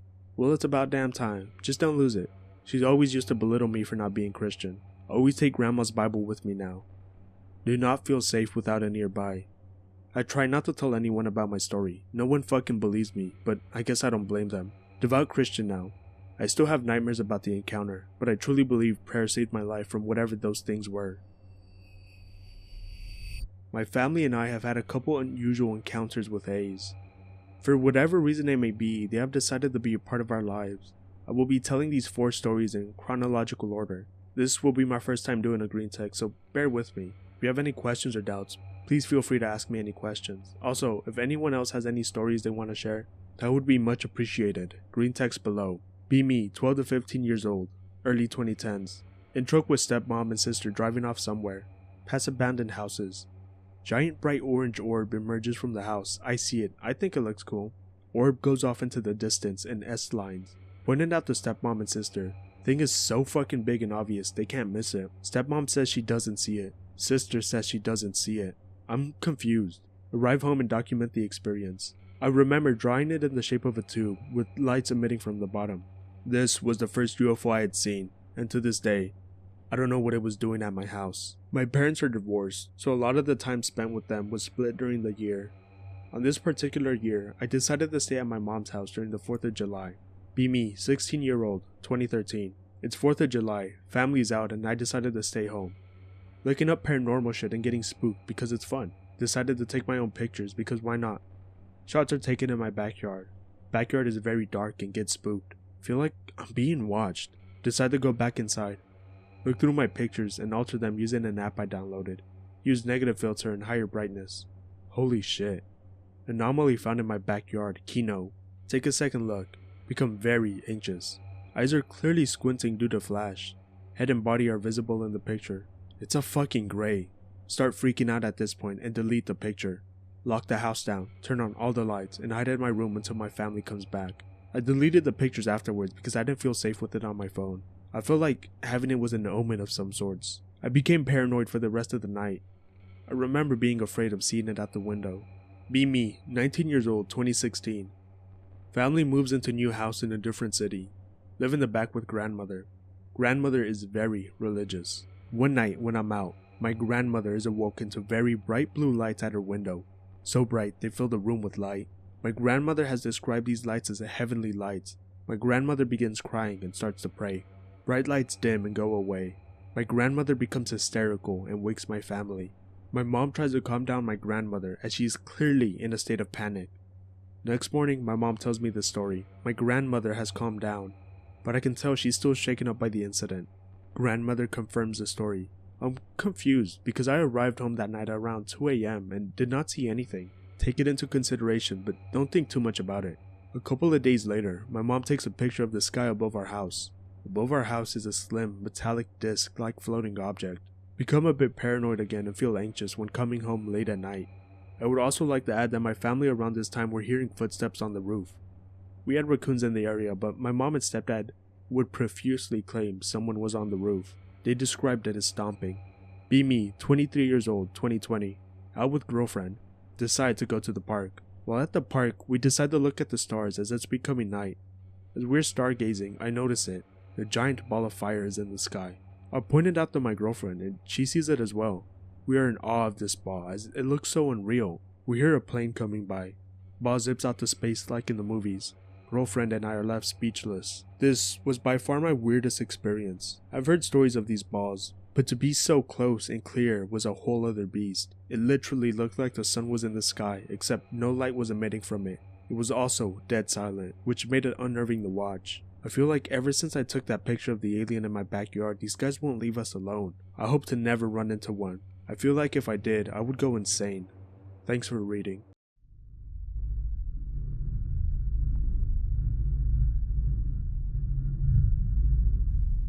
Have any of you ever wandered into a world, like a room, not connected to reality? For example, maybe it was much bigger on the inside than it was on the outside. I had an experience like that once. It was while I was camping in Canada. I was near the Rockies, hiking with a group of friends. It was still only around noon. The sun was in the sky, and there was not a single cloud for miles. We happened to find a cave, tucked away behind some trees. My friends and I felt something from inside the cave. It's the feeling you get when something that hates you is staring at you. I remember feeling extremely unnerved, but that only made my urge to explore the cave greater. I tried to convince my friends to go in with me. They refused, but I, ever the brave soul, donned my phone's flashlight and decided to go in. They said they'd give me 10 minutes. The cave was relatively easy to navigate, almost like it was man-made. There weren't many obstructions along the path, and it was wide enough for me to walk through comfortably. But then something changed. I reached the end of the cave and found many words carved into the stone. I only managed to read one before my phone, which had 70%, died. It said, "Don't look at the sun." I walked back the way I came, the only way I could possibly go. It should have occurred to me that the path I was walking on was somehow different, but I chalked it up to having no light. In my case, I made it out of the cave. My friends weren't there anymore. And the sky, well, the blue sky, was now blood red. It was definitely the same spot, but the sky was different. My friends were gone, and the forest looked very not alive. The grass, the trees, everything had these black, deceased splotches all over them. There were insects all over the place. Flies, centipedes, etc. No spiders or worms. Nothing good. I was freaking out. I tried getting my phone to work, but I couldn't get it to turn on. How long did you stay there? I was on the other side for less than 15 minutes. Most of the time was spent inside the cave, trying to get my phone to turn back on. I was only outside, under the red sky, for like 2 minutes. That sun, as far as I could gather, from the writing in the wall, was connected somehow to whatever predator stalked the people who got stuck there. It seems like staring at the sun for whatever reason, I don't know, wakes them up, summons them. Anything to do with the predators cannot be confirmed. I never actually saw one. But I will say this, that feeling of something that hates you staring at you, cursing your name, wishing you dead. That feeling was so intense that when I looked at the red sun, it was practically what made you freeze up and stare. OP here. I'll answer any questions I can. Really though, I'm hoping someone else who's experienced something similar has any insight. Anyways, I looked up and I saw the sun. It was a blindingly bright crimson orb. I found myself staring at it, even though it hurt my eyes. But I ended up getting distracted by something in my peripheral vision. I couldn't quite place what it was, but I noped the fuck out of there. I ran back into the cave almost immediately, tripping on rocks and shit, and rushed back to the dead end. And then, nothing. Just nothing. I heard my friends calling my name. I ran towards them, and noticed a path that was much smoother. When I got out, I immediately asked them if they saw anything fucked up. I was covered in scratches and marks from hurting myself on the rocks in the other cave. I checked the power button on my phone, and sure enough, it worked. I felt really weird after. I made up some excuse about feeling sick, and went back to our camp, and just stayed by myself the whole day. The next night, I tried to go back, dragging another friend with me, with 2 flashlights, but we couldn't get it to work. That being said, the writing on the cave wall was still there, and was probably the only thing that made me accept that this was real, and not some fucked up, psychotic trip. The words on the wall said this: "Don't look at the sun. Help us. I want to go home. Where are they? They're following me. I can't go back. Why?" Things like that. From the writing, several things became clear. 1. I wasn't the first person to see the other side. 2. It seemed a lot of people who did see the other side never came back. 3. There was something on the other side stalking them. Possibly some kind of predator. Like the fucked up Bizarro World version of a mountain lion perhaps. I don't know. But there was more than one, according to the writings on the wall. I considered trying to get through again, but I decided against it. I'm brave, but not that brave. I know that there's something evil about the other sun. It was hypnotic. OP, is this serious? I can't tell if this is 100% true. OP here. I can say this is 100% true. I don't know how to prove it without going back there though. It's 7 hours from my current home, and I don't really want to risk getting stuck on the other side. OP, where's the cave? Did you take some photos of it? OP here.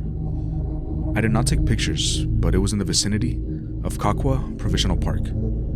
I'm shit with maps, but if I went back there, I could find the cave again. Can you give some sort of directions for an unknown willing to go there? Starting from wherever, but as accurate as possible? How did you get home, and where are your friends? OP here. There was a cave that you could see to the back of from the outside.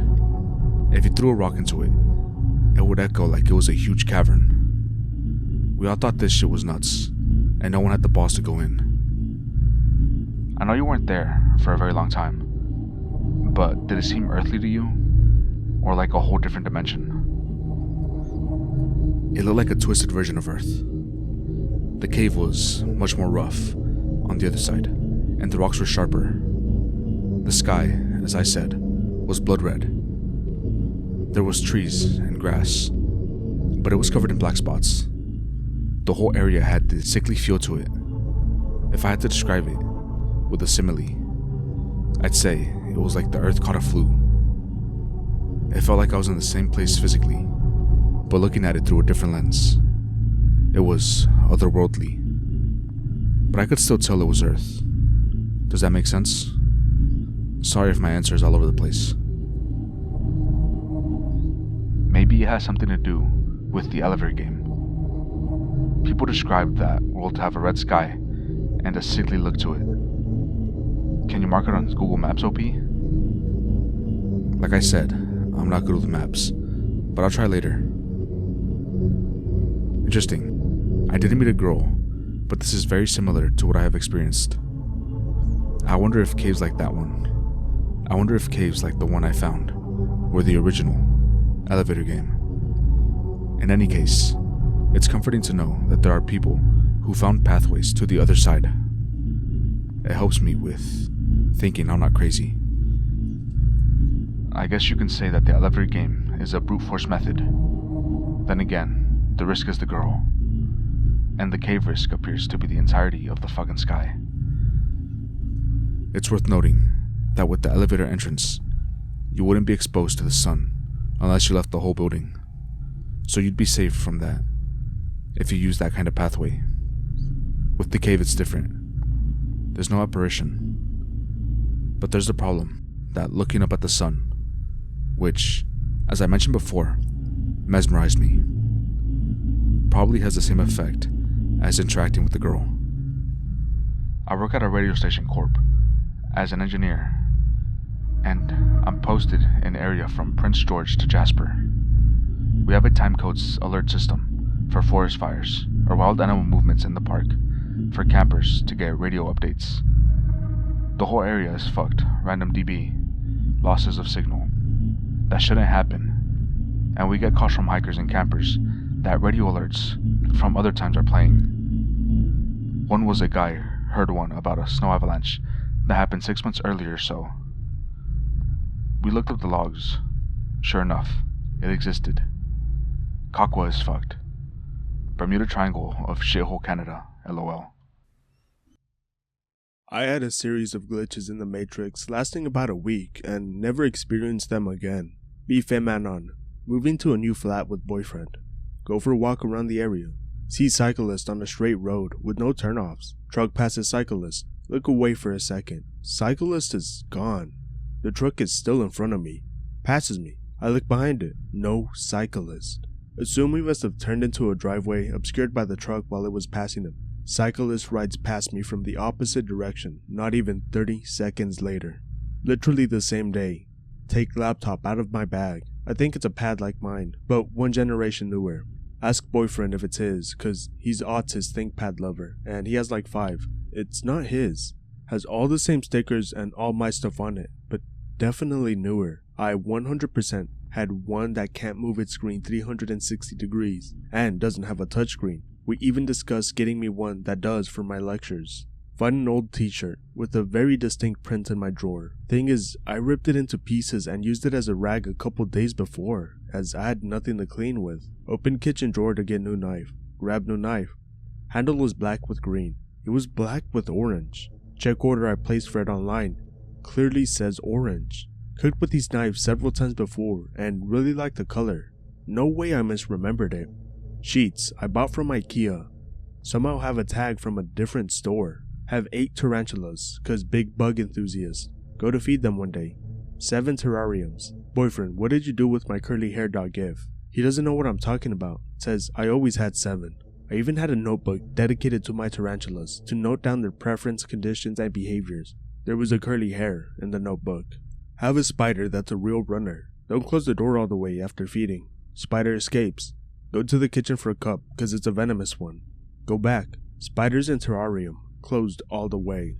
I do have a couple more glitches to share, but they're not as big as the ones I already shared in my opinion. Be me, with a series of glitches. Give boyfriend keys to the trash enclosure. Go visit mom. Mom gives me the exact same set of keys. Says I left them at their place last week. We had 2 sets of keys that were both in their respective places when I came home. One in a box with spares, the other on my boyfriend's desk. To this day, have 3 sets of keys. Have 2 turtles, cause reptile enjoyer as well.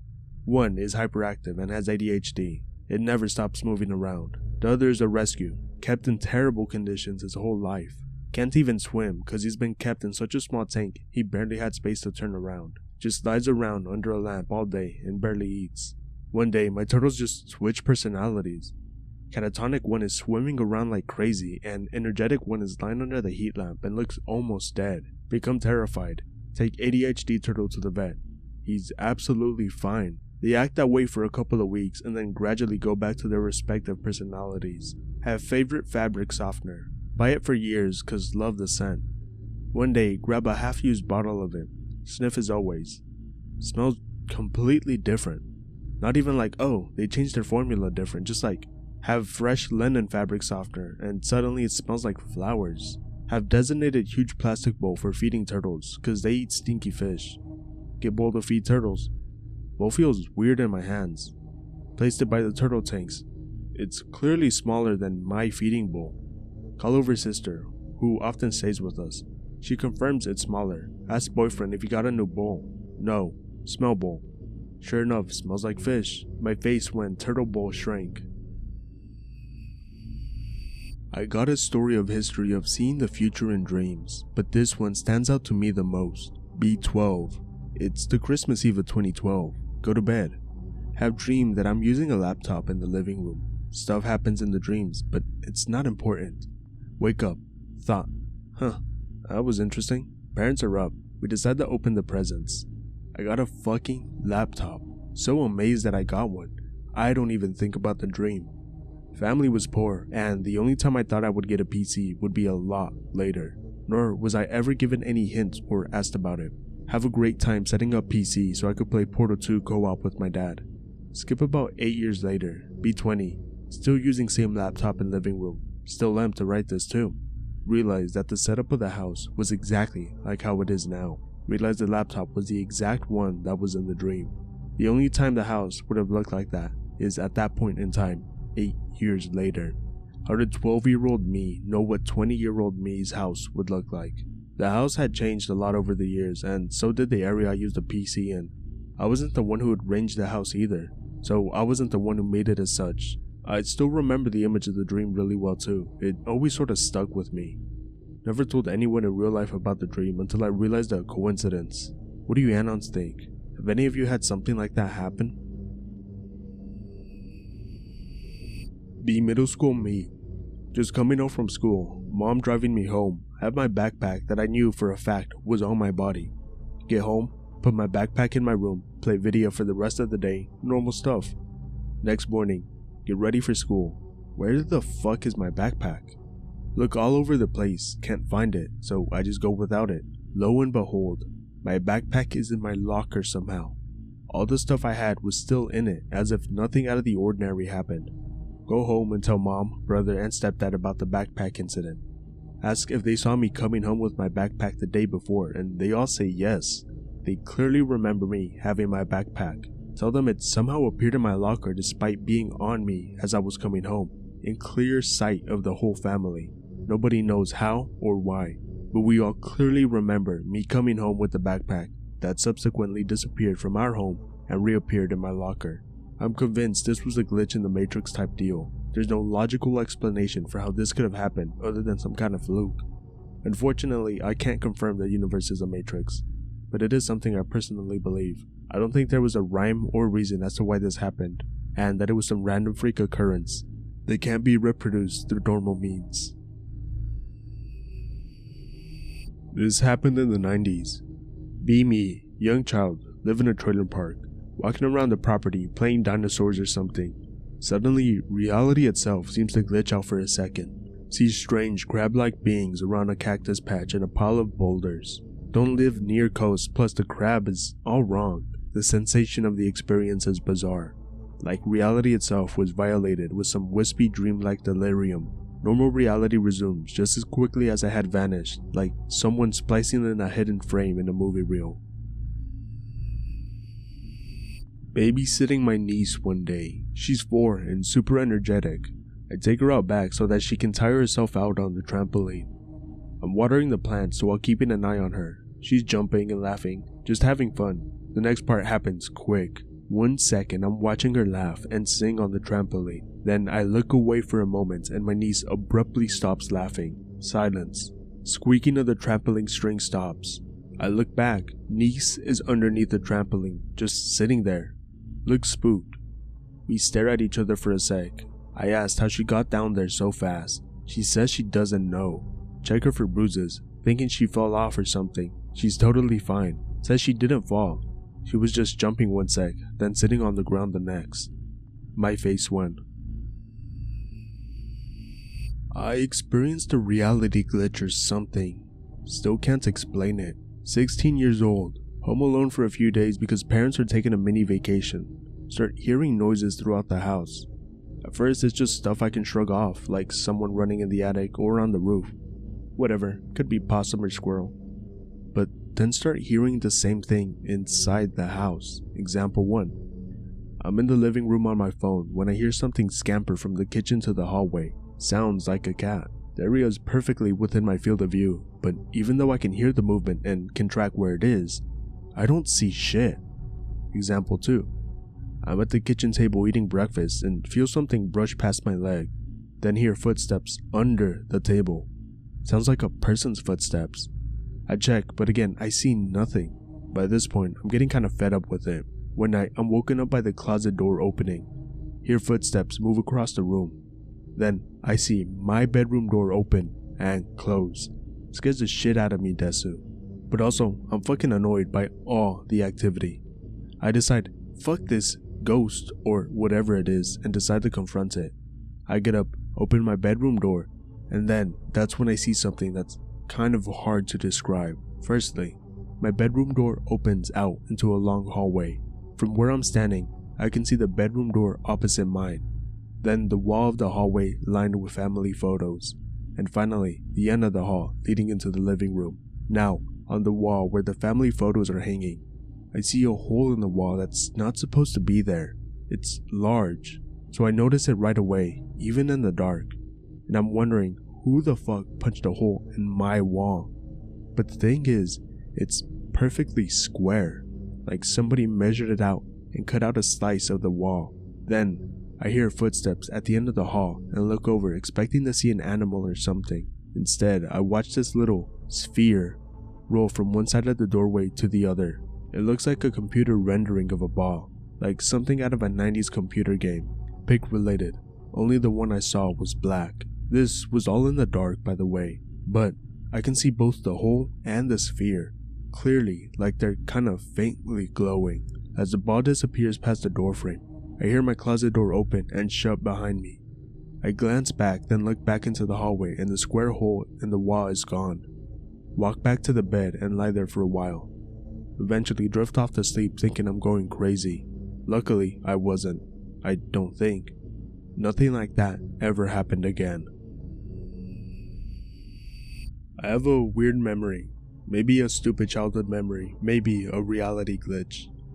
I'm a little kid, about 10 years old. Love Street Fighter. Own Super Street Fighter 2 Turbo. Play it every day, always pick Ryu. Hadouken, .gif. Anyway, Mom used to take me to garage sales with her on the weekend. One of them has a Street Fighter I've never seen before. Street Fighter Legends. It's just a game, no box or anything. Picture of Ryu on the game, with what looks like an electronic eyepiece, kinda like Kano in Mortal Kombat. Mom buys it for me.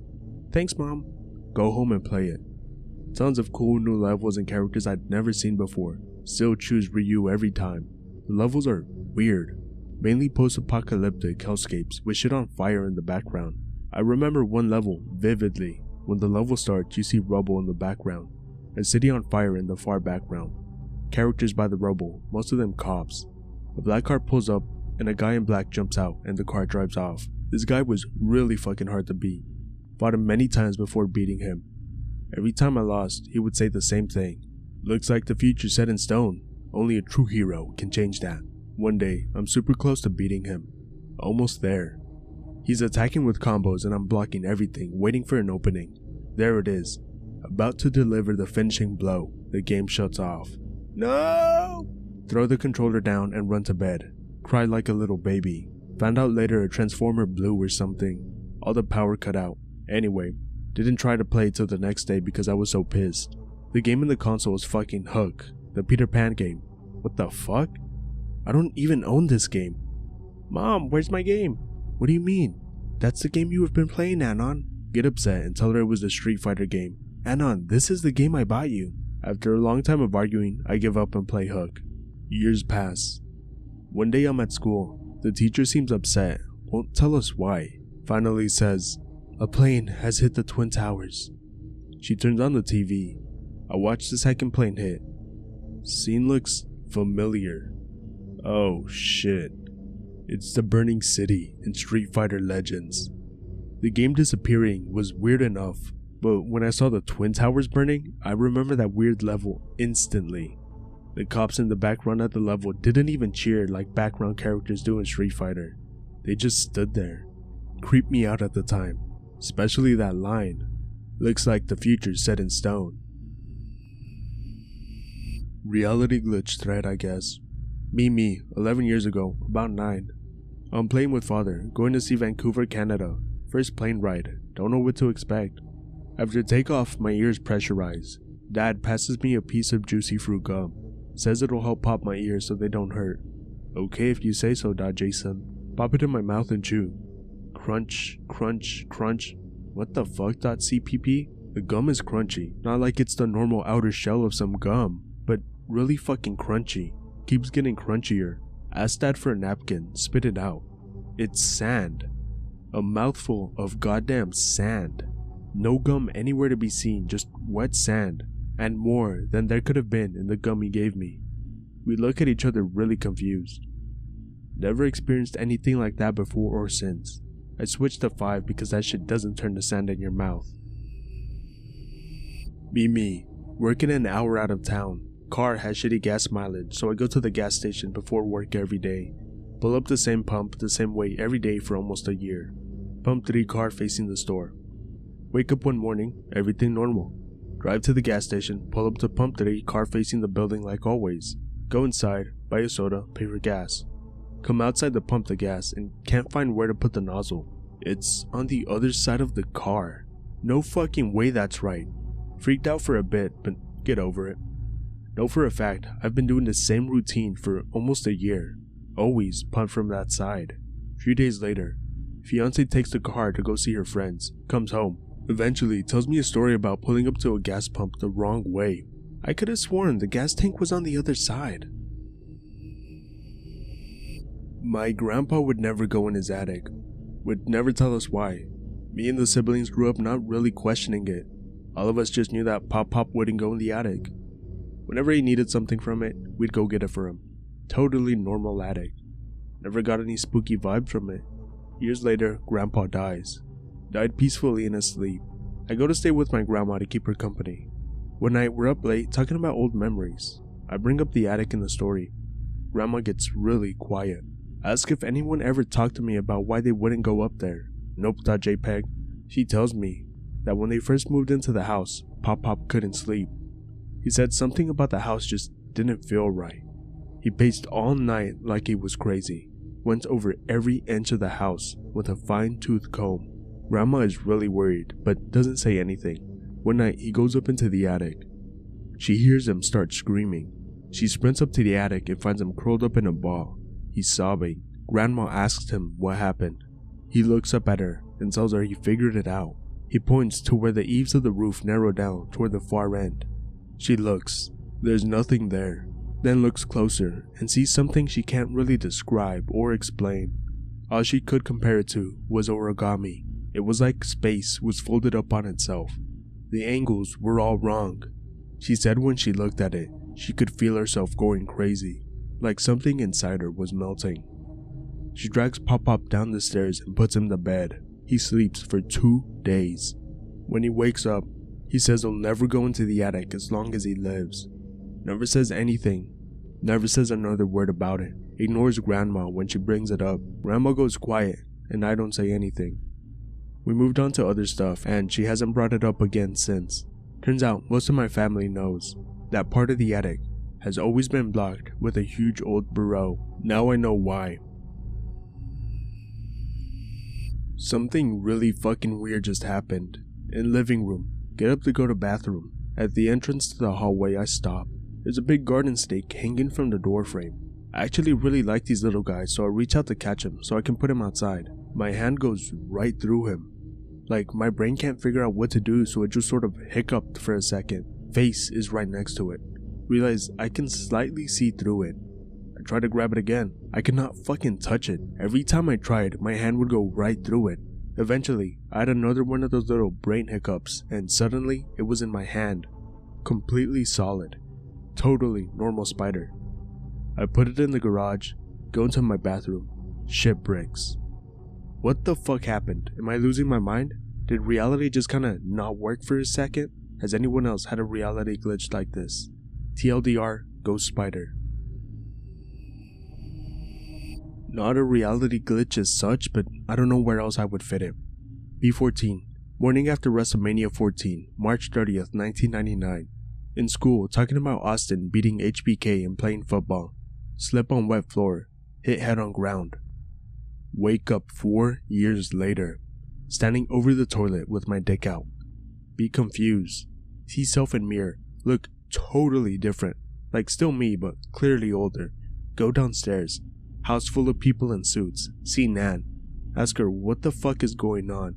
Ask her where my parents are. Can tell by her facial expression that this question breaks her heart. They're gone, Anon. This is their funeral. Freak out. Leave house. Run. Stay out for 2 days. My friends come to my house to visit me. Do not recognize any of them.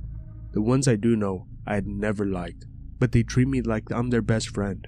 Another day, a real friend comes to see me. I open the door and smile when I see it's him. He looks at me and says, "Holy shit, they said you were back, but I didn't believe them." Talk at length. He fills me in on the shit I have been doing. Total personality switch. Drinking, drug taking, fucking hoes daily. Do not remember. Some time passes. Everyone thinks my parents' deaths fucked me up. Disappear from my life. Sell everything I inherited. Leave country. Travel Europe for 12 years. Post this. Hey X. I've been a long-time lurker on other boards. This is my first post. I'm getting married to a woman I've been with for the last 5 years. She believes in ghosts and other paranormal crap like that. Keeps weird crystals to ward off bad spirits. I don't believe in a lot of that, but her father said something to me on his deathbed. He died 2 months ago, by the way. I'll post what he said and the story he told me. Him and I were both Boy Scouts in our youth, and we both went to Plymouth. It's a huge ranch in northern New Mexico that the BSA, Boy Scouts of America, use for an extreme hiking experience. I'm going to green text my experience, and I'll green text his too if you guys want. Anyways, be me. 2011. 15 years old, from Alabama. In bus, going through northern Texas. It's night, looking out on highway. See what I think is a huge coyote. Think, everything's bigger in Texas. Next day, arrive at Plymouth, in base camp. They have these gates, only ways in and out of the camp, made of big totem poles. Excited to hike over 100 miles in a week and a half, with guys I've known my whole life. Get assigned woman ranger. She's going to be our guide for the first 3 days. Get on bus. They drive us out on dirt road for maybe a few hours. Drop us off, an hour before sundown. Hike half an hour. Make camp. Make first dinner. 3 dads with us. Mine's one of them. They go to sleep at like 10. Me and the other guys, too giddy to sleep, so around our fire, telling stories. Ranger goes to bed. Comes back 30 minutes later, looking weird. Like she was wrong. Looked like stuff crawling under her skin. Tries to get us to go with her to the woods, to find nearby outhouses. They had one every campsite. We all say no. She starts getting weird, so we all go to bed to get away from her. 4 a.m. I have to piss. Peek my head out. Oh fuck. The ranger is still sitting near the dead fire now. Shut tent and grip knife. Something was making me panic, and I couldn't figure out why. Next morning, Ranger makes a joke about how he must have seen a ghost because we were the first group that went to bed the first night. My face went. She acts like we are crazy when we ask if she doesn't remember. Next days are weird. I've known these guys my whole life. They are acting wrong, fighting, and just doing stuff they wouldn't. Third day, Ranger left. Fourth night, I had to piss real bad. Wake up tent mate to come with me. Walk out into woods to piss. Pissing. Look up and see a creature that has no right existing looking at me. It was the top half of that coyote I saw in Texas, but it has antlers. It stood up on its hind leg, and it made a nude male lower half. Tactically shit my pants. Tell tent mate not to turn around. Lock my arms, with his back to back. Have me lead him back to camp while I stare at this fucking thing. Get into tent. Get my dad's machete out of his bag. Luckily, he didn't put it in the bear bag. Death grip machete all night. Next morning, huge fight between everyone. Gets so bad, I and a few other guys start punching. Next week, we are all constantly fighting. While on the trail, we keep coming across half-eaten deer. Plymouth is also a free-range livestock, cows and shit. Third day to last, we come across dead cow in the middle of the trail. Second to last campsite. We get there and there's 10-point bucks head in the trees near campsite. Father's in the army, so he decides we will stay in the campsite a mile down the road. Get there, everything's normal. Other groups there too. That night, one of the other group's bags got ransacked and their bear bag was ripped out of the tree. Next morning, nope, out of there without breakfast. Last campsite, nothing happens. Last day, the longest distance we had to go, we'll literally walk back into base camp. The day goes normal, no dead animal bodies. We are walking through the north entrance. We get through, turn to friends behind me. I start to apologize to them. That's when I fucking see it. Huge coyote on hind legs, with human arms, fucking waving at me, with what I assume to be a smile. Years later, Dad's jobs moves us to East Texas. Dad buys McMansions out in the boonies. Everything's normal. Meet future wife. Start dating her. Weird shit starts happening. Find dead animals on road. See coyotes. Finally graduate high school. Move to a nearby city in my first apartment. She moves in. Meet her dad. Her parents are separated. Cool old hippie. Have him over for a few weeks at a time. Me and him click. Talk about everything with him. Tell him how I was in the Boy Scouts. He asks if I went to Plymouth. Say yeah. Under his breath, he says, "That's where I met it." He gets quiet. Won't talk much anymore. Next day, take him home. We get to his house. He hands me one of his rings. It's a metal biker skull ring. Tells me to wear it when me and his daughter go out. Don't hear from him for 2 months. One day, getting groceries with future wife. She gets a call from her aunt. Her dad was in the hospital. He had been bitten by something and didn't tell anyone, so his leg has sepsis. Wife goes to the hospital to sign paperwork, power of attorney. They amputate his leg. When he gets up from surgery, he is unbelievably upset. Says he can't fight it off now. Fight what off? He quits eating and talking. They put in a feeding tube and put mittens on his hands, so he can't take out feeding tube. He somehow gets the mittens off, rips out feeding tube. Get call from doc. He has maybe a day. Wife upset. Go see him. He won't talk to her. She runs out crying. Gets mad. Get in his face. He grabs my arm. Says, "You have to protect her from it. I know you saw it at Plymouth. It followed me my whole life. You have to protect her.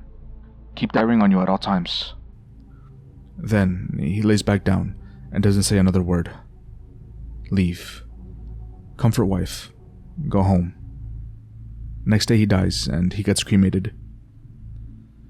Keep his urn on the mantelpiece. Have a memorial for him at his best friend's house. On the way there, I'm wearing the ring he gave me. Something huge starts across the road. Wife thinks it's a dog, but dogs don't get that big.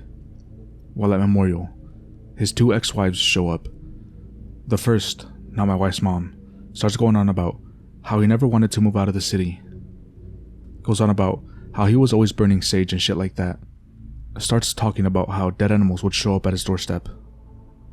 Wife starts getting upset, so me and her dad's best friend / wife's godfather asks ex-wife number 1 to leave.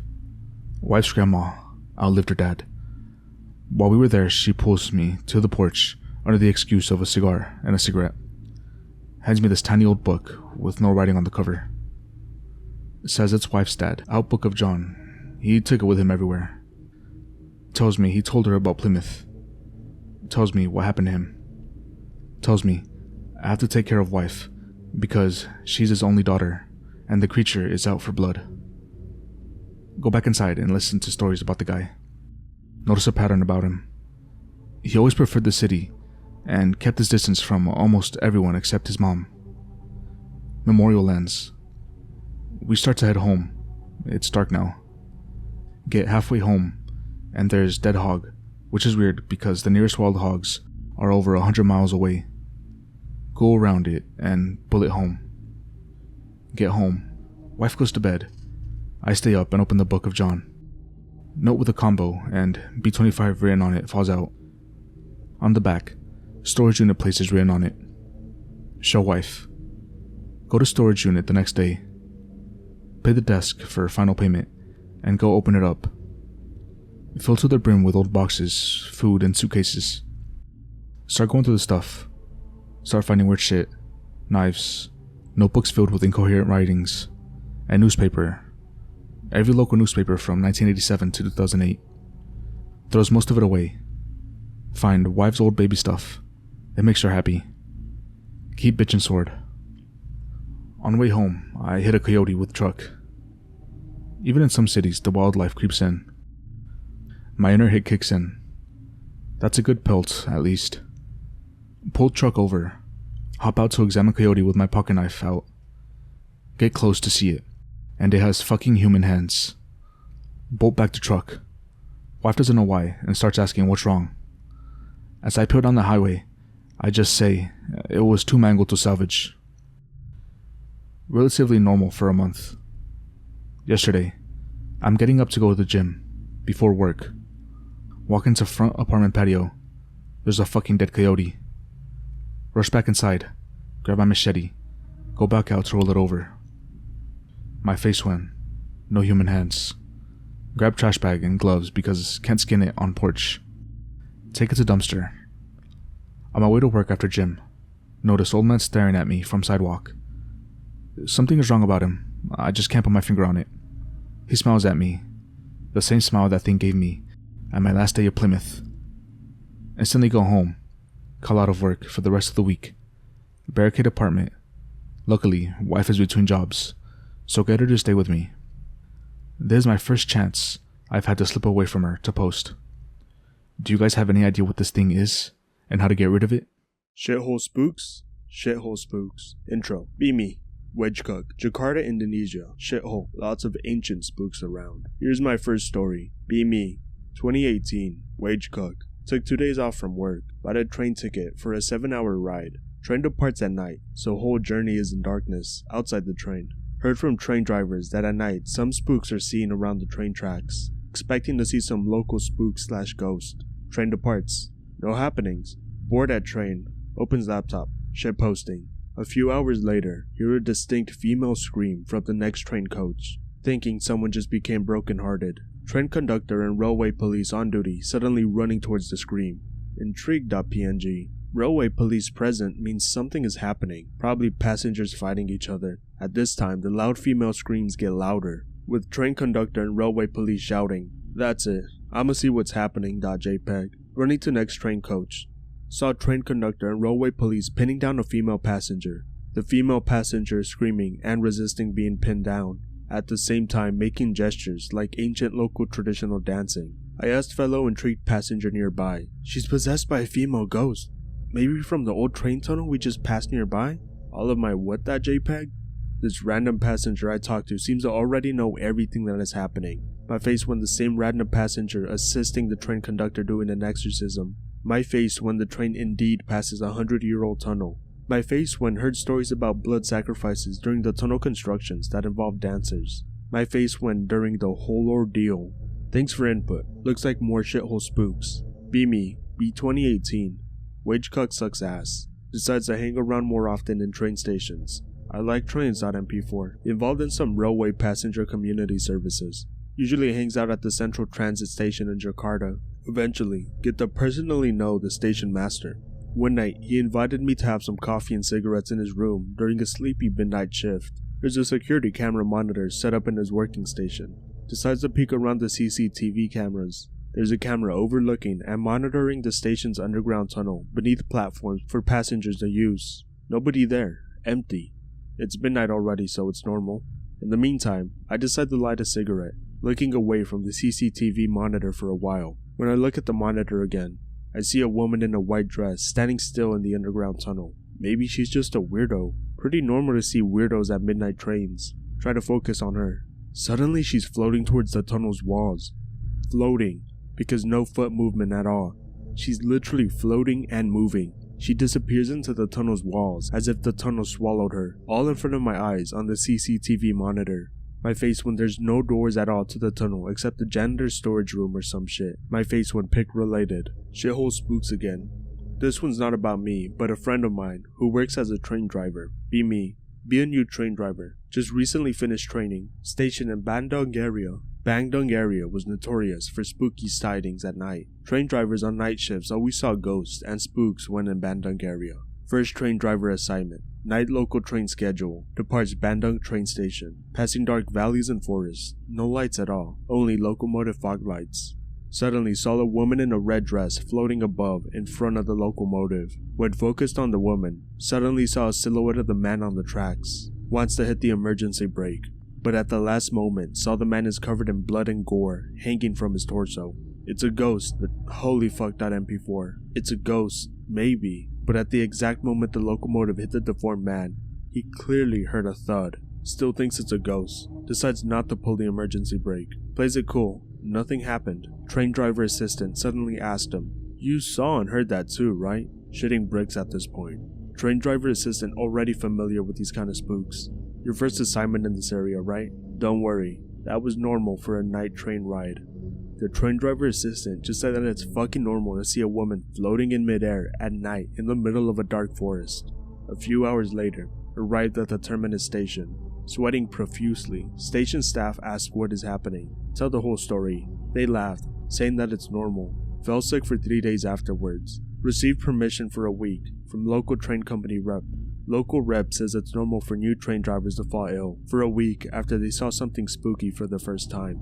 My face when train company already knows that spooks are part of their job. Pic related is my face when. Shithole spooks again.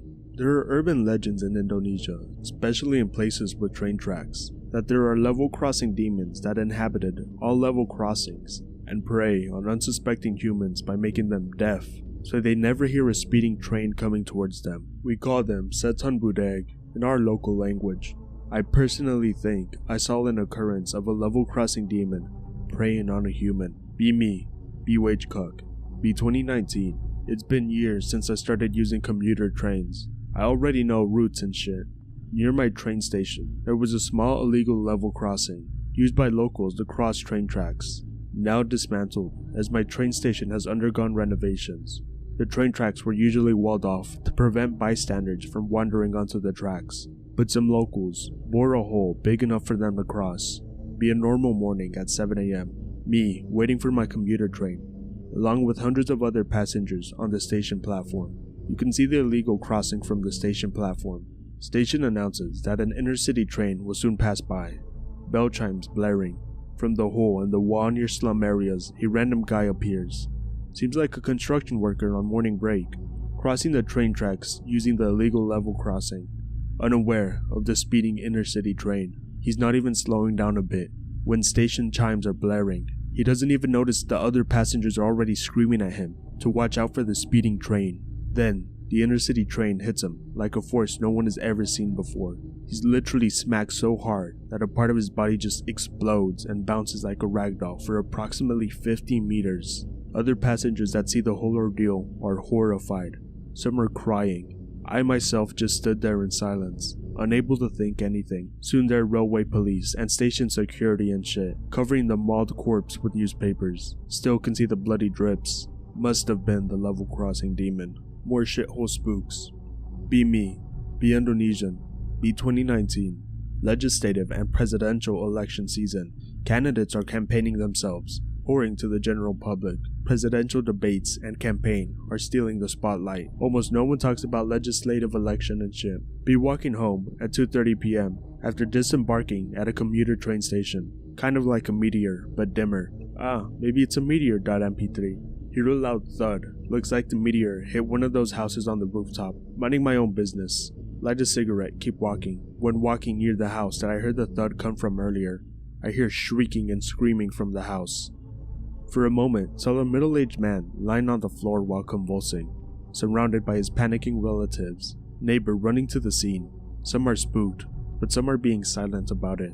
Heard some of the neighbors talking about the man. He's been hexed by black magic, sent by some shaman. Turns out the man is one of the candidates for the legislative elections.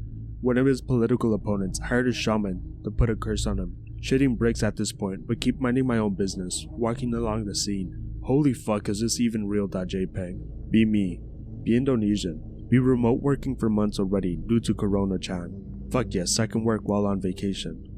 Be 1 week ago. Book a train ticket to Yogyakarta for me and my GF. Took a vacation for a while remote working. Fast forward. Already arrived in Yogyakarta and doing shit with my GF. Day 3 of vacation. My GF suggests that we should go to the sacred Parangkusumo beach. Fuck yes. My GF contacted her family to accompany us to the beach.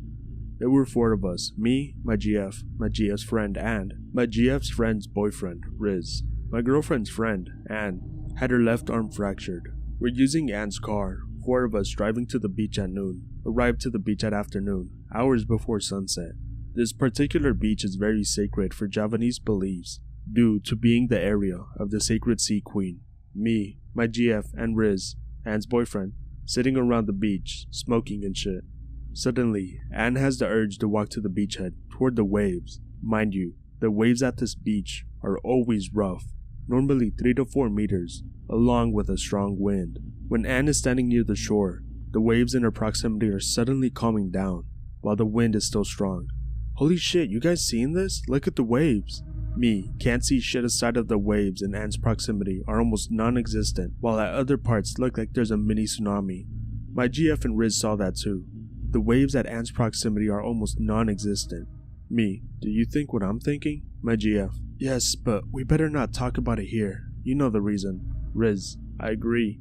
After approximately 1 hour, we saw Anne meditating at the shores, protected by calm waves. She returned to us near the parking lot, with her goddamn left fractured hand already recovered. What the fuck.jpg? She only smiles and puts on a huge grin, just like someone who won the lottery. Riz, you met her, didn't you, the queen? She only nodded. My face went.